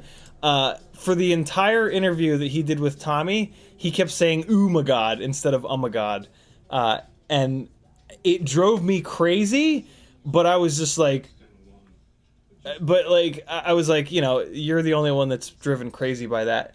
And then Patrick and I hung out like the following week, and I think he brought it up. I think he actually, I think the funniest thing for me was that Patrick brought it up. And I was like, oh my God, right? And it's just been like an ongoing joke between the two of us ever since. Aaron is in the house. He says, what motors would you recommend for a 250 gram 3-inch and T-mount versus 5mm? It really depends mainly on whether or not you're trying to get HD footage out of it and what HD camera you're going to run. If you're going to try to do like a proper HD camera, like an Insta360 Go 2 or the Runcam Hybrid that are going to do 4K or 2.7K, my recommendation is going to be either the Toka 1505s or the... there's a lot of other factors too, but Toka 1505s are the big boy motor, tons of power. The most durable solution is going to be the X-Nova 1804, and then your other option is the Emax 1306. Each one of those motors is going to do things differently. The Emax 1306 is going to be the lightest, Toka 1505 is in the middle, X-Nova 1804 is going to be the most durable. M5 versus T-mount, that's on you. There's different props available for each one. The bomb-proof setup is the X-Nova 1505 with M5. You can get those from Pyrodrone. And then the T-motor 3140 propeller. That's the basher solution. The Toka 1505 is the most powerful T-mount solution, and there's a lot of T-mount props available. And then, yeah, the lightweight setup is the Emax 1306. Kevin, if you want to dive into that deeper, Aaron, on Fiverr, I've got a gig called Spec Out Your Next Build, and that's exactly what we do in there. You don't have to go through Fiverr. Just message me on Instagram or Facebook at CiottiFPV, and we'll pick a day and a time, do the session, and you can just PayPal me. But those are some initial those are the best of the motors. If you want to dive deeper and have me suggest the specific motor, I'm going to have to ask you a dozen or two questions to dial in on how you crash, where you crash, what you crash into, how often you crash into it, what's the frame, what are you doing with the footage, what's the payload, there's a whole bunch of questions that I ask you. Kevin Sumner says, working with Happy Model, Angry Don has sworn off working with them because they pissed him off with the Mobeetle. Yeah, Angry Don plus Happy Model is not a good combination. That guy's name is a very clear indication of what he's like. He messaged me out of the blue on Facebook at one point and was super disrespectful for like no reason whatsoever. So you throw a language barrier in the mix, and yeah, of course that combination is going to be a nightmare. Jesse has worked with Happy Model, and he did not have anything bad to say about them. If you're an adult and you understand that a language barrier is a language barrier, it makes working with a company in the heart of China a lot more realistic, right? But if you're a hothead that treats, people poorly, and I've heard it from multiple people that Angry Don is just an angry person. Yeah, that makes an already strained situation impossible. So, not surprising at all. And I'd heard that, and it didn't surprise me at all. But yeah, there you go. British McBean says you want to maybe chat with Jason at Happy Model. His English is pretty good. Awesome. That's pretty rad. Although I don't know if I'm going to talk to Happy Model. I highly doubt that they will build a 30,000 kV Tiny Whoop. That just seems insane. This build is pretty hardcore, and like it's hard to fly. It's really hard to fly. So on one hand, that build would have like, oh my god, everybody needs it kind of appeal.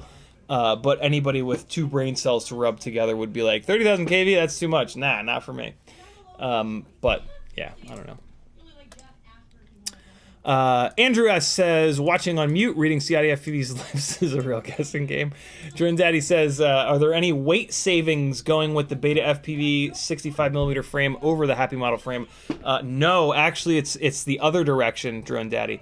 I just get annihilated by mosquitoes all the time, so I keep scratching my my foot. Sorry, guys, in case you're wondering why I keep going like this.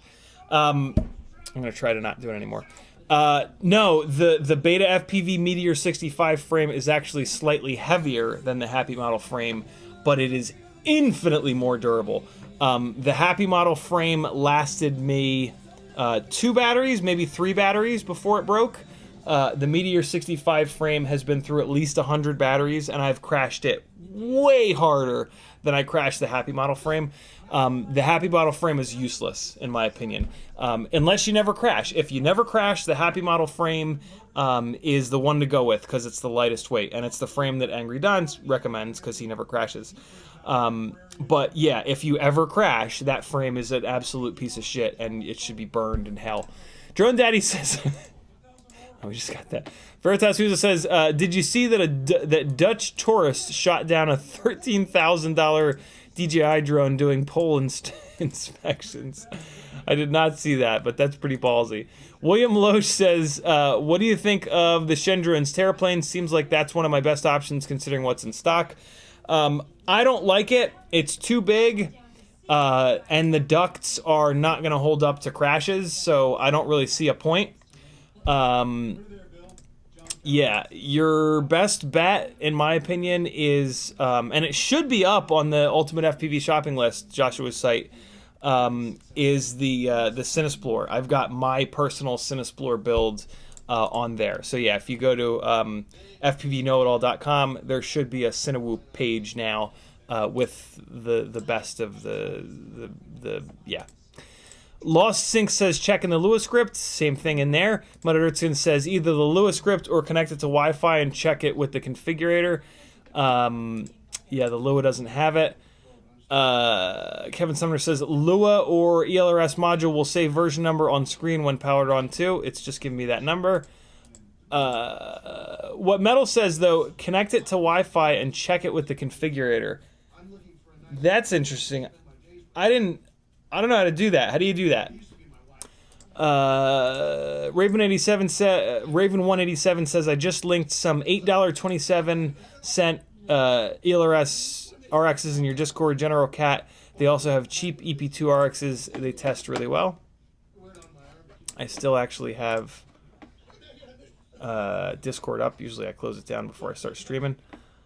Take a quick look. Raven 187, AliExpress. Yeah, that's AliExpress. They're gonna then bang me on shipping, or either you'll pay a ton of money in shipping, or the shipping will take months. So yeah, I never order from AliExpress or Banggood anymore. $13 on what's it called? Pyro Drone is good to go. It'll get here in like 2 days. Thank you though, Raven 187. I appreciate that. 661FPV says not the Lua or configurator must connect to the website via Wi-Fi. Kevin Sumner says, did you upgrade that beta FPV module? That's a development commit number. I don't remember. This was a pre-production one that got sent to me though. Beta FPV sent this to me before it came out. It's been totally fine. It's been absolutely working completely fine, which is why I'm very hesitant to update the damn thing. And to be honest with you, I'm not going to update it now that I know that this Flywoo module, receiver rather, is the issue. So yeah, I'm just not gonna touch it. Kevin Sumner says, I bet Beta FPV shipped that module without a real version number because they did some stupid stuff when they first built that module. Wouldn't surprise me. Zoe Tech says, I heard you mentioned our new gates. Sorry, I missed that. Thank you, Zoe. Oh, I didn't realize Zoe Tech is We Bleed FPV. That's awesome. I'm actually going to make you a moderator, Zoe Tech. Anytime I do not want you to do any moderation. I have moderators that moderate in here. I just want you to show up in blue.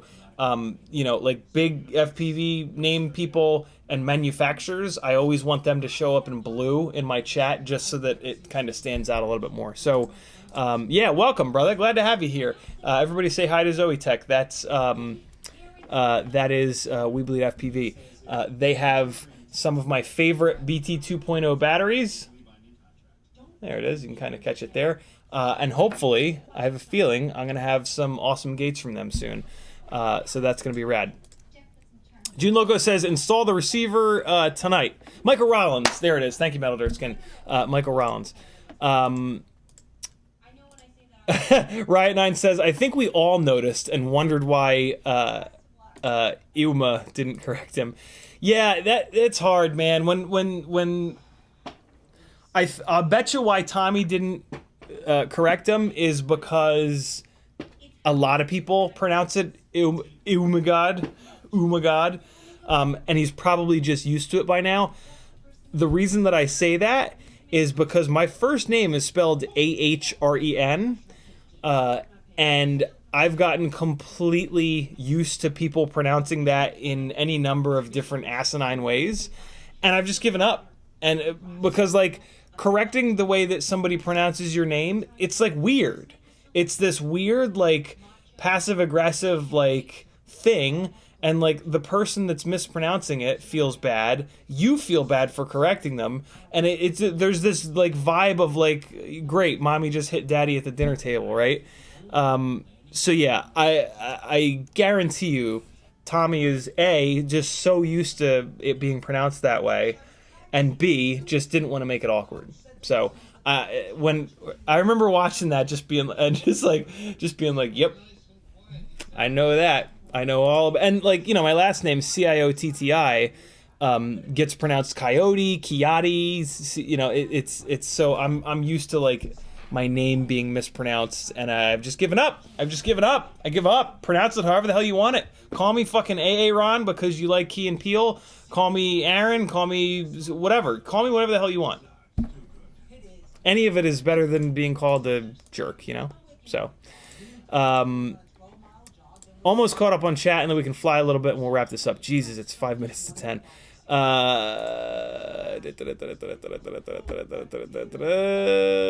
Buddardson says, maybe just skip the headaches and collaborate directly with Jesse on a CiottiFPV Signature Edition Tiny Whoop.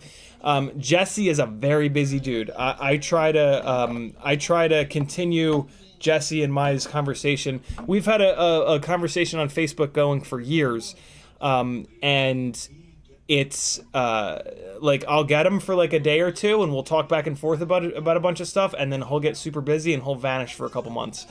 And I get it. You know, he's similar to me in that, like, he's the type of person that I bet you has his notifications all turned off on his phone because he wants to live his life. He doesn't want to for like notifications on his phone to drive his entire existence. And I love that. And he's also a very busy guy. Very, very, very busy guy. So I get that. Absolutely nothing against him for that.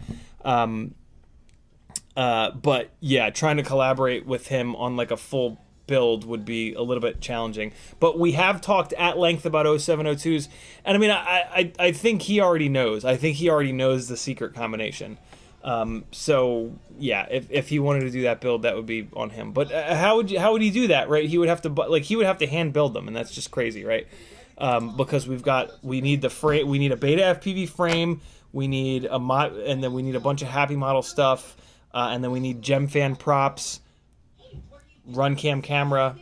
Technically, that's what comes with the Mobula 6, but whatever. You guys know what I'm saying. Lost Sync says it should have it. I checked, and I get 2.5.0 at the bottom of the main menu. So I guess, yeah, I have a. I'm assuming that Lost Sync has the beta FPV 1 watt. So I'm assuming that I've got a pre-production beta FPV 1 watt here. They sent it to me for free, and yeah, I guess they've got something weird in there that won't tell me the version. So that's fine. Eventually I'll probably update it to 3.0, not for a while, because I don't think there was really anything in 3.0 that's going to make my life any better with flying tiny whoops in the house. Maybe you guys can sell me on that, and then I'll update it, I guess. But I don't love the idea of having to try to update these SPI Mobula 6s. And yeah, the version that it's on works great. It's low latency. Tiny whoops fly fine in the house. That's kind of enough for me. Mudderson says, if you didn't set it to use your home Wi-Fi, it will create a default Express LRS network, which you can then connect to on the default address, can then use the configurator and browse to its IP. So I've done everything but that last step. I've done everything but use the configurator to browse to its IP. That's interesting. Zoe Tech confirms, yes, to WBMDRG. We bleed M, we bleed DRG. I'm not sure what that is, but I think it's the gates, and that's going to be so cool. I'm so excited to get a bunch of those We Bleed gates up down here, in addition to the tinywhoop.com gates. This is going to be rad, man. These Whoop Wednesdays are going to become just flight fiestas.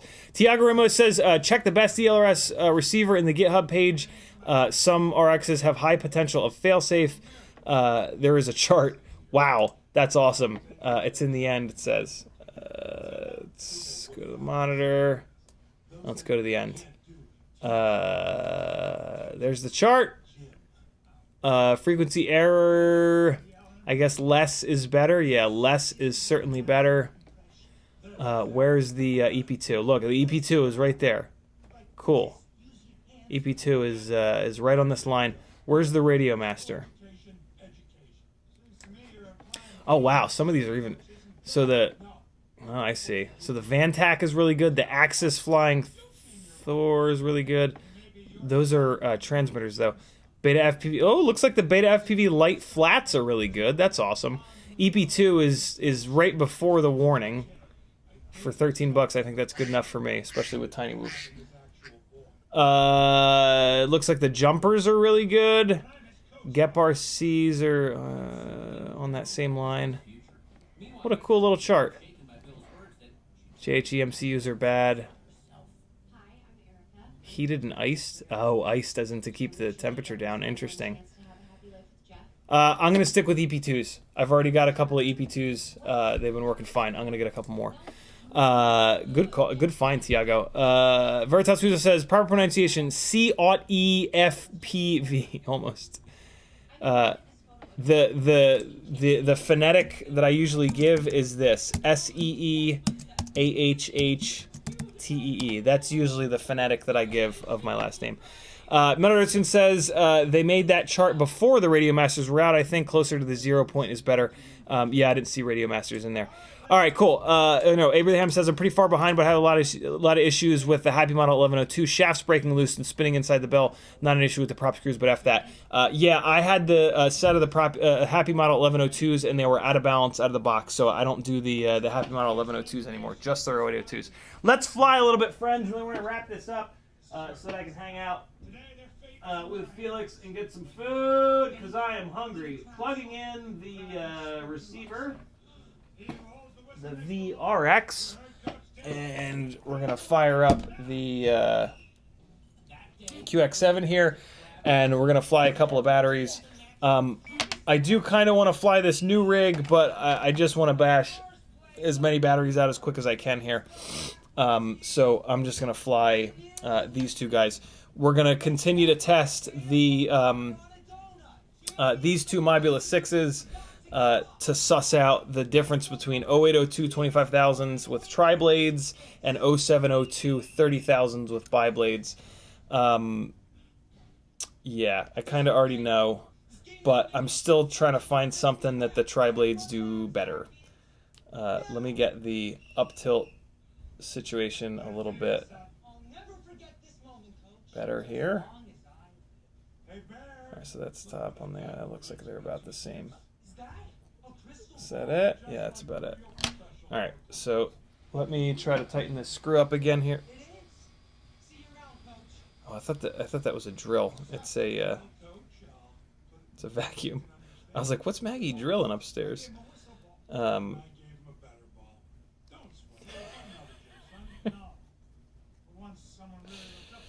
Get your mind out of the gutter, friend.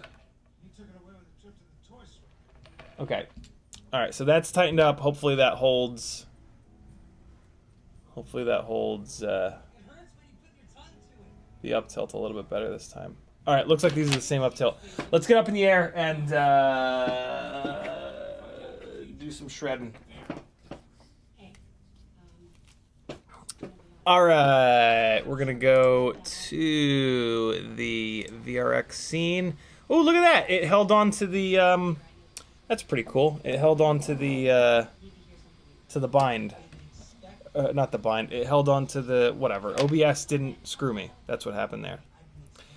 Here we go, friends. We're going to do the 0802 25,000 kV rig first because come hell or high water, I will figure out something that these 0802s do better than the 0702s. Wait, you know what? No. Hold on. I have a USB 2 cable. I'm gonna put the link quality onto this OSD. It's just stupid that it's not there. We ran into problems with that last time, and this will give you guys a better idea of the. Oh, that's funny. That's right. It powers up the VTX off of USB. Connect, Crazy B, OSD, and then just really quickly, we're gonna go. Where's link quality? Come on. Where you at, link quality? We've got RSSI. We're going to move that over a little bit. I need... Where's link quality? What you up to, baby? Yo! Me? Oh, it's you, Felix. I thought it was Maggie. Me? A slushie. A slushie? Yeah. In what world? Blender. Do you be making them slushies? All right. I'm down with that. All right, so now we got LQ in here. The OSD should now be identical between these two rigs. PID tuning. Does this have the meme tune on it? This does not have the meme tune on it. It's got a slider tune. I don't think this is on 4.3 stable. This is an interesting little slider tune. So the tune is not the same between these two rigs, which is kind of annoying if I'm honest. But, you know, whatever. It's fine. It's close enough. All right, here we go. Let's get some flying in. There's my crotch. All right, here we go. Trying to figure out what the GemFan triblades do better than the GemFan biblades. We're gonna fly the triblades first. All right, people. Prepare for chaos. CMYK says, how do you ensure LQ displays? You just turn it on in the OSD. Aaron says, thanks for the input on the motors. My name is spelled A-R-R-O-N, but everybody calls me Aaron all the time. I don't even bother anymore. Yep, he gets it. He gets it.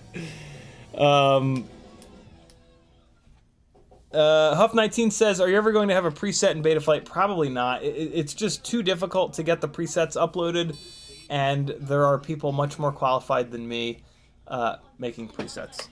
So, yeah.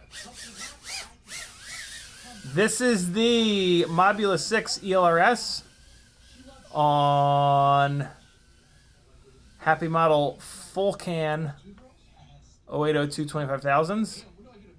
Thank God Maggie wasn't sitting there. Jesus. With the GemFan triblades. There she is. What's she up to? What you up to? What you up to, girl? What you making? She's shooing me off. 6, 5.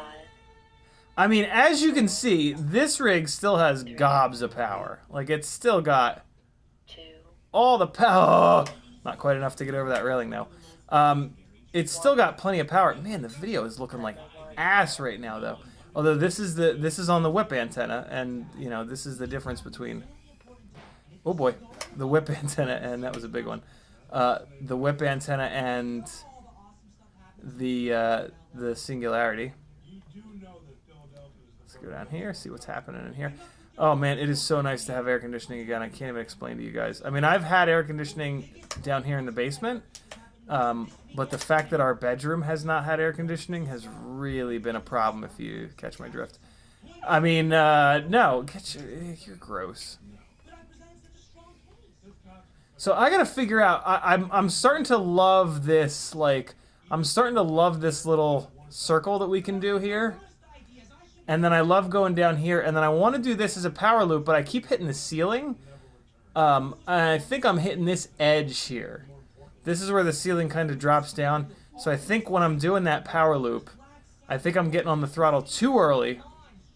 And that's, ooh, that was close. And that's throwing me upwards too much. I need to wait on the throttle when I do this. Wait, now. And that's going to throw me farther back. I think that's the mistake that I've been making there. I'm also going to figure out something. I mean, I think it's just this right here, but I'm going to practice my orbits on this Papasan. Because, man, is that cool looking when you get it just right.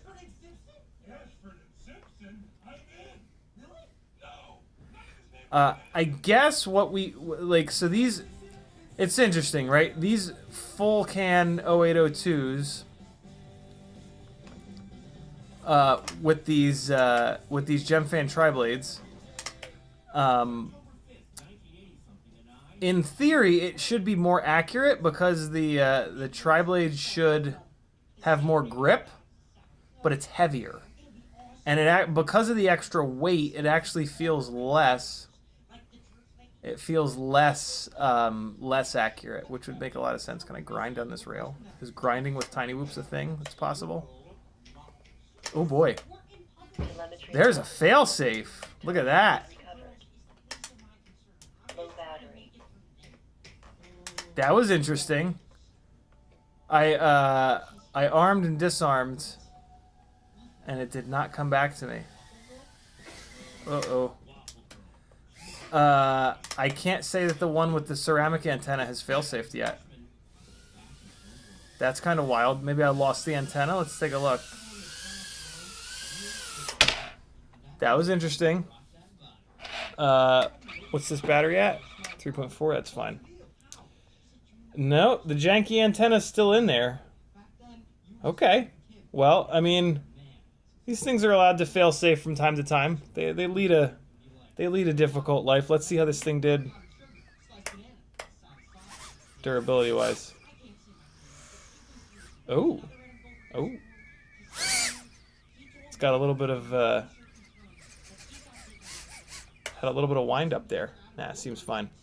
Telemetry lost. Yeah. This is being on the triblades does not seem to help with the accuracy, I think, because of the extra weight. I don't remember what the extra weight was. We're gonna try to change no, we're not. We're not gonna change channels. Here's the extra weight. Rig I was just flying is 20.6 grams.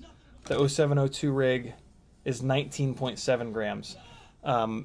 So it's very subtle. Basically 1 gram.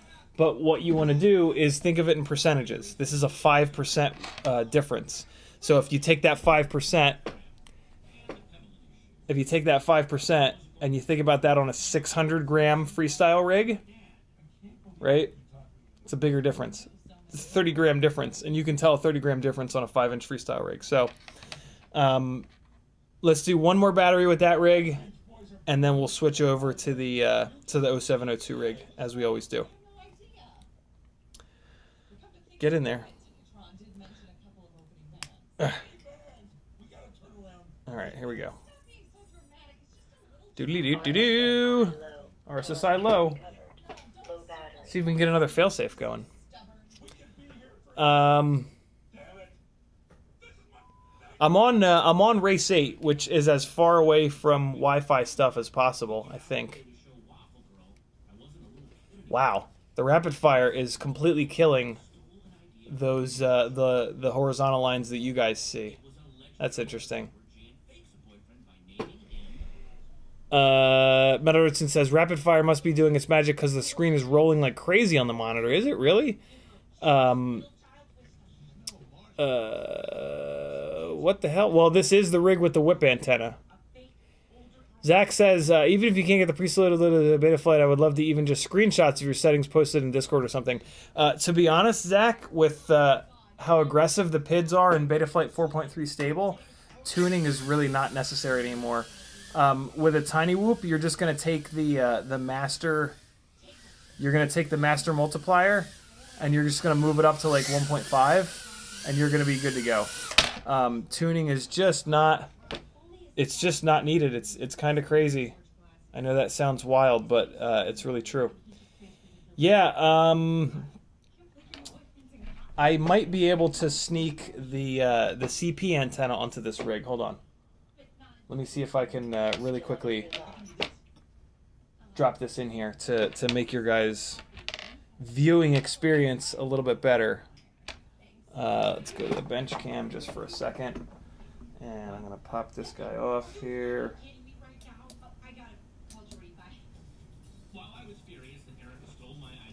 Come on. There we go. So let's thread that out. And I'm just going to put this long boy in here just for the time being. In the future, I'm going to put the little small guy in here and hide it under the canopy. But for right now, we're just going to do this. So I don't have to take the entire canopy off. Because we're already beyond 10 o'clock, and I am hungry as hell. So I want to get this stream wrapped here so that I can go get a snacky. Hey, look at that. I got it on there. Alright, it's probably going to pop off when I crash, but maybe it'll be okay.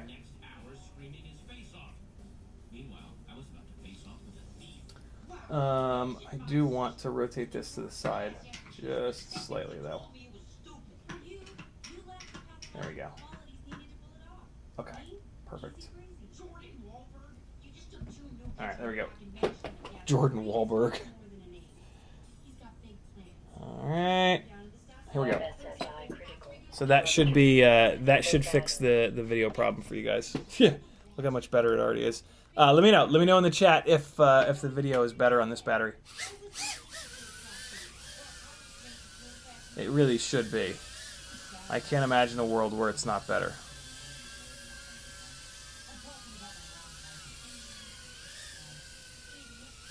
Oh, you.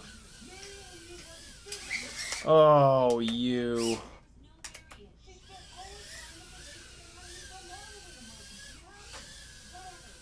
Oh, you. All right, here we go.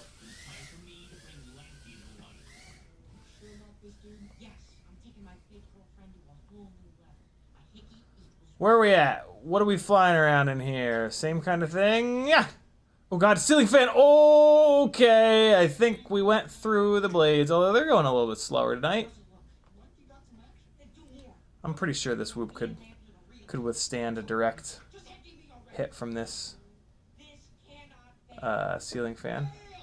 Should we find out? Nah, we ain't gonna find out. I hate full rolls. They're so disorienting. So this fan is going. Still going. Let's see. Yeah. Ooh, God. Ooh, it blew me. Oh, boy. Blew me away. Where am I? Oh, boy. Oh, boy. Get me out of here. Where am I? Ooh. Can I sneak right out here? Yeah. Nope. Where am I? Oh. Let me sneak out. Come on. Let me get out of there. Yes. Woo! Oh, I love those big stalls, man.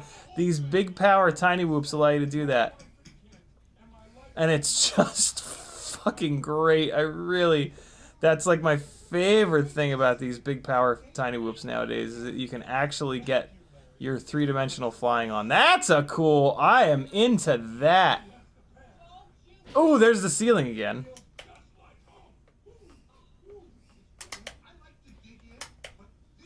Uh-oh. I might have heard it. I think I heard it. I think I heard it, friends. I think the left front motor has met an untimely demise. Taking the walk of shame. Oh, what's happening there? Why is it rolling like that? What in the world?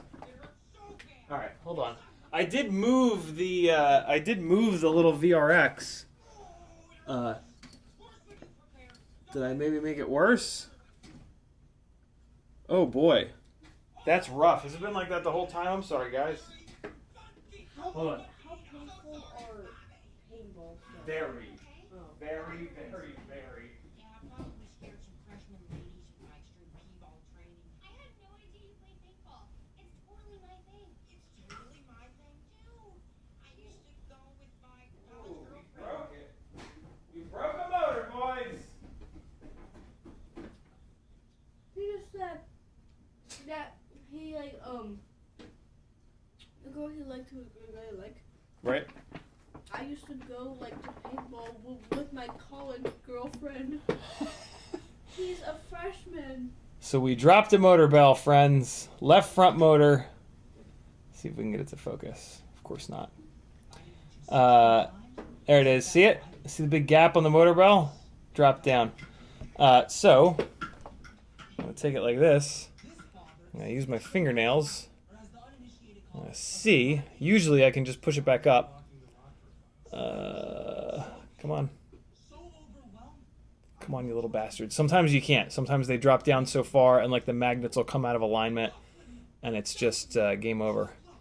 But sometimes you can just push it back up. This is the problem with these two-piece bell old school 0802s.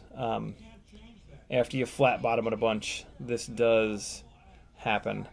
And I can't, I'm not having any luck getting this one back up. So I think this one is hosed, which is not the end of the world because I'm going to put this onto the EX,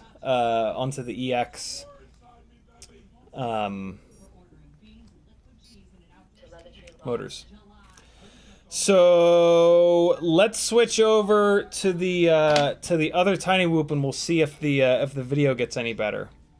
I certainly hope that it does because I don't really know what would be causing this issue otherwise. Like we've been flying on, nothing has changed from last week and usually the video's not bad. So let's see. I'm actually going to test it. I'm going to just fly it upstairs and park it there. And then I'm going to look at the monitor. I'm going to look at OBS. Alright, so I'm going to park it up here. That's roughly where it was. And wow, what the hell's going on? Why is it, what's happening? Okay. What the shit?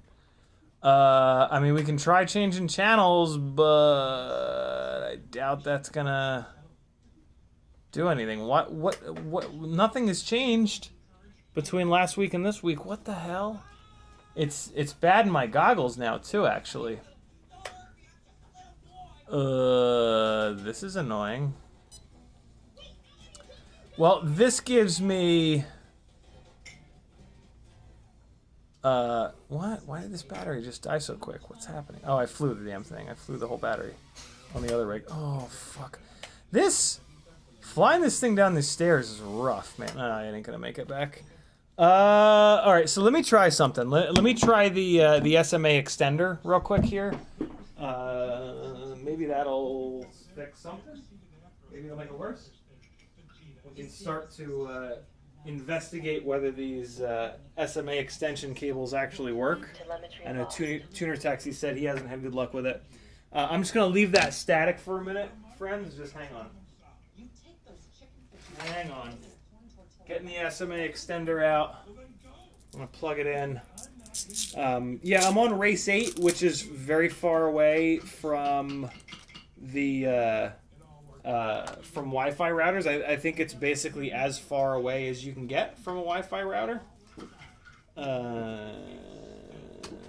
That being said, there are actually 2 Wi-Fi routers in here. I have an Apple Time Machine that is running in addition to the AT&T fiber router built into their modem. What is happening? What is this? Felix is chasing me around like a crab. So there's a real situation going on in here. Oh man, of course this is going to be tied in a big knot. Come on. Start doing this thing. I need to get this sorted. Come on. Here we go. Getting the knot unknotted. Oh, I'm trying to follow you, but it's like the soreness in my arms. The soreness in your arms, you say. All right, cool. So that's stretched out. I'm going to plug it in to the video receiver, and I'm going to put the same antenna. So right now, the little video receiver is up on top of the window here. And wait a second. I don't want to do that. I want to do this. All right, cool. So that is female, and then this is male. Okay, cool. So plugging the wire in right now. So here's the SMA extension wire getting plugged in. All right, and then I've got that thing stretched out, and it's over here, and it's over here. And now I'm going to plug the same antenna in, but in the doorway, and I'm going to fly this and show you with the quad, the cable. All right, stretch this out a little bit here, and okay. I'll put it. Hang it on the stairs. Okay, cool. So let me show you guys what I just did.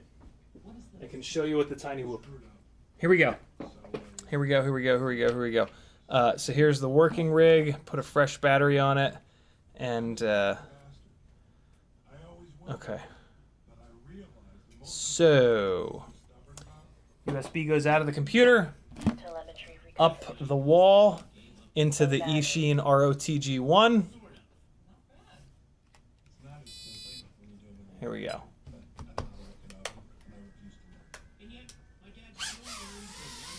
So, there's the video receiver there. And now I've got this white SMA extension. See it running down? And it runs down here. It runs down there, runs over there. There it is.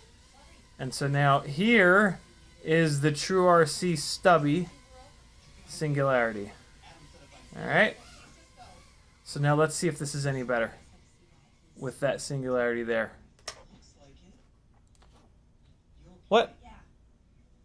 I got no video now. Why is there no video at all?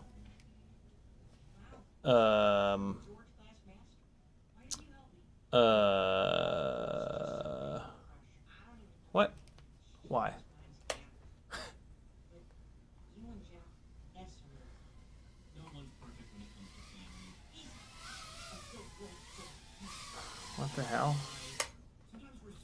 Hold on. Oh, wait, there it goes. What? Okay. Wait, what? Hold on. Let me try to fly from OBS. Oh my god, the delay is awful.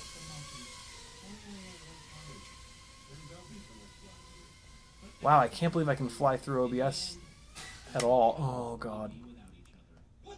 Hold on, I gotta put the goggles down. Why did it go from video to no video at all? Hold on, I'm parking it in the same spot by the front door. Wow! What? What? What? Wait a second. What? Oh, for Christ's sakes. Wow. So this extension cable is completely worthless. Wow. That was a complete waste, and I waited so long to use it that, wow, yeah, it goes completely away as soon as I go through that doorway. What the shit? Are you kidding me? But it works when I'm down here, right? I gotta keep taking my goggles on and off. Wow, it just dies instantly. Wow. Okay, so I guess I'm getting a really long USB cord instead of a really long SMA extender. I'll be damned. Wow. Okay. So that was a waste, buying these two. Okay, so let me... Oh, you know what? Maybe... Did I turn the... Oh, I don't have anything set up on here. Okay, I mean, I obviously need to unplug this. Like, if we can't get video outside the door. Jesus, okay. Eat cats and stuff. Jeez.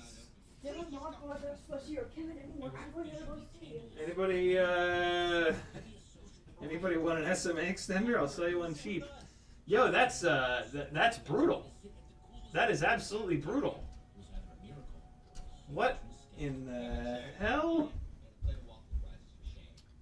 Here goes the extender back on here. And alright, so this is it. So the antenna is now in a completely different location from before. Let's see if it's any better like this. Wow, man, Jesus.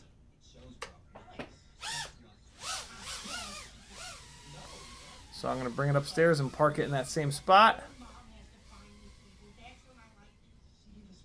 Now, man, even I have a bunch of, even Rapid Fire is kind of struggling. What the hell's going on tonight? Jesus. How can I turn the Wi-Fi off on the time capsule? Is there a way to do that from system preferences? Is it in Time Machine? It's not in Time Machine. I got to do that after the thing. Hold on. Do I turn off on time capsule? Applications, utilities, airport utility, and utilities, airport utility, time capsule, enter password. Hold on. I haven't changed anything.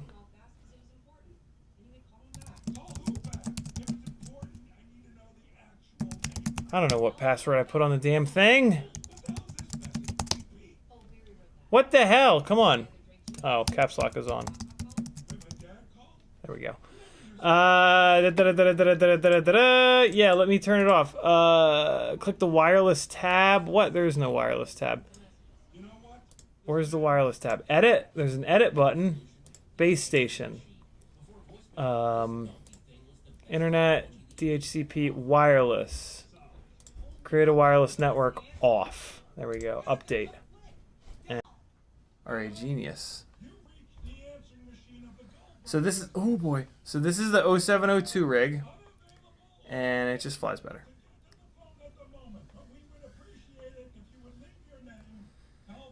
I think what's going on is that the biblade props are a lot lighter than the triblades, and then the 0702s are lighter than the 0802s, and yeah, everything together.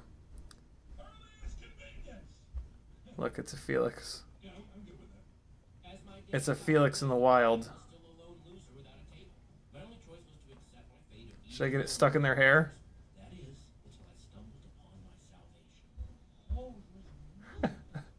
Try my best to not get it stuck in their hair. Oh! Oh!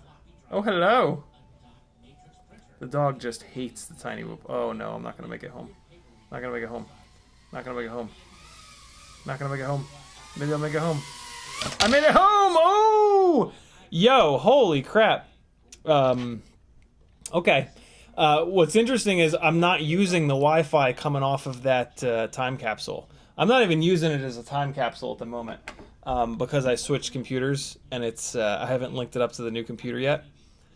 I wonder why on previous streams I wasn't having a problem with that. Very weird. Very, very weird. Let me go up. I haven't seen this. I want to see what it looks like coming through the VRX. With it parked at the top of the stairs there. Without the thingy on. Oh wow, it's crystal clear. Okay, cool. Woo! Got her arm!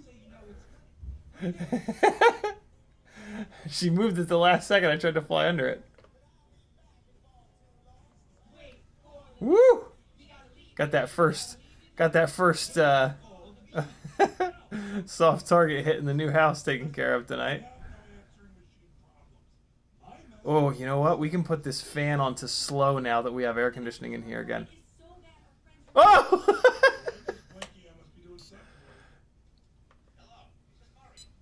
Oh, that's the move right there. That's the rotation. That's the move. That's the deal.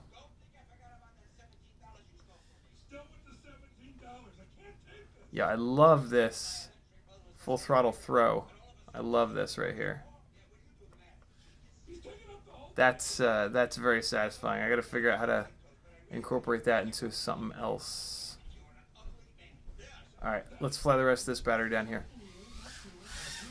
Woo! Yeah, so I need to just make coming down these stairs into a dive. But it's hard to get that accurate and repeatable. And that's a hard hit, crashing down those stairs, because it's all just wood. Oh God! Nope! Thought I could maybe sneak that one in there.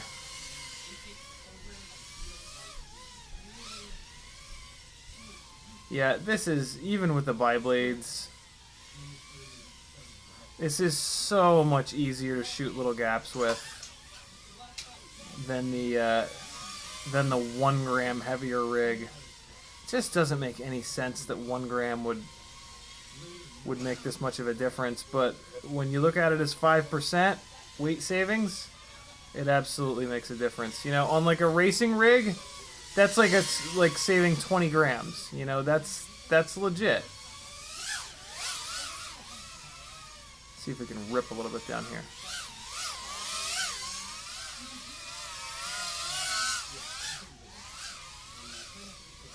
Woo! Woo! Oh no! TV hit. Oh, I think I'm in the painting container. I was. Paint tray, rather.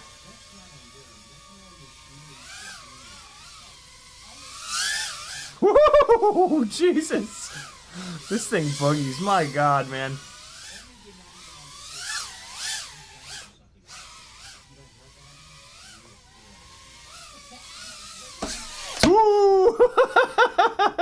Hello, little quad.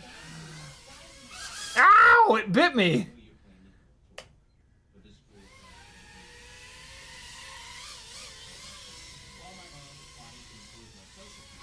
What's down there? Look what that is. Everybody know what that is? You guys know. You degenerates. Okay. There. Oh boy. Well, there you go. We flew some batteries. We crashed some quads. Time to shut this mother down after we get caught up on chat. Thanks for hanging, friends. As always, man, that time capsule was really banging away on 5.8 tonight. Glad I got that turned off. I have it wired in. It's basically I'm using it as an extension cord at the moment, but that's fine. That's fine. Woo, figuring this house out. Brandon's Baked Beans with potentially the last comment of the night. He says, if you update the OSD fonts in Betaflight configurator, you can replace that half parentheses with the low Q symbol, the LQ symbol. That's pretty cool. That's super cool, actually. All right, friends, I gotta get some food, and it's a little late. It's 10:30. Kids are probably going to bed right now. Ramdago says Chromecast are similar. No.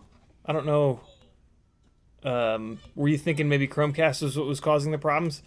Paul McDonald says, do you want me to send you a super long USB extension cable instead? I never trust those extension cables. Are they okay? The VRX uses a...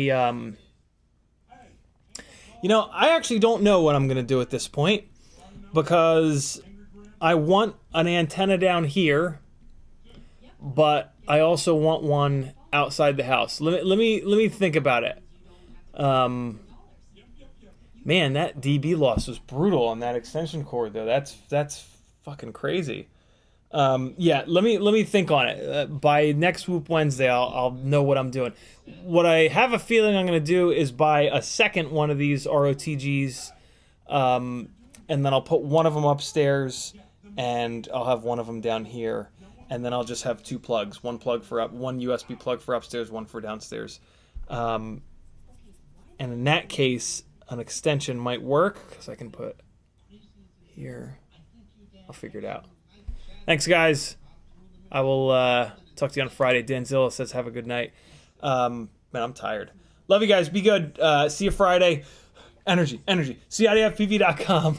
PayPal me $10 if you want a sticker pack. Sticker pack is Micro King sticker, CiottiFPV sticker, and CiottiFPV magnet.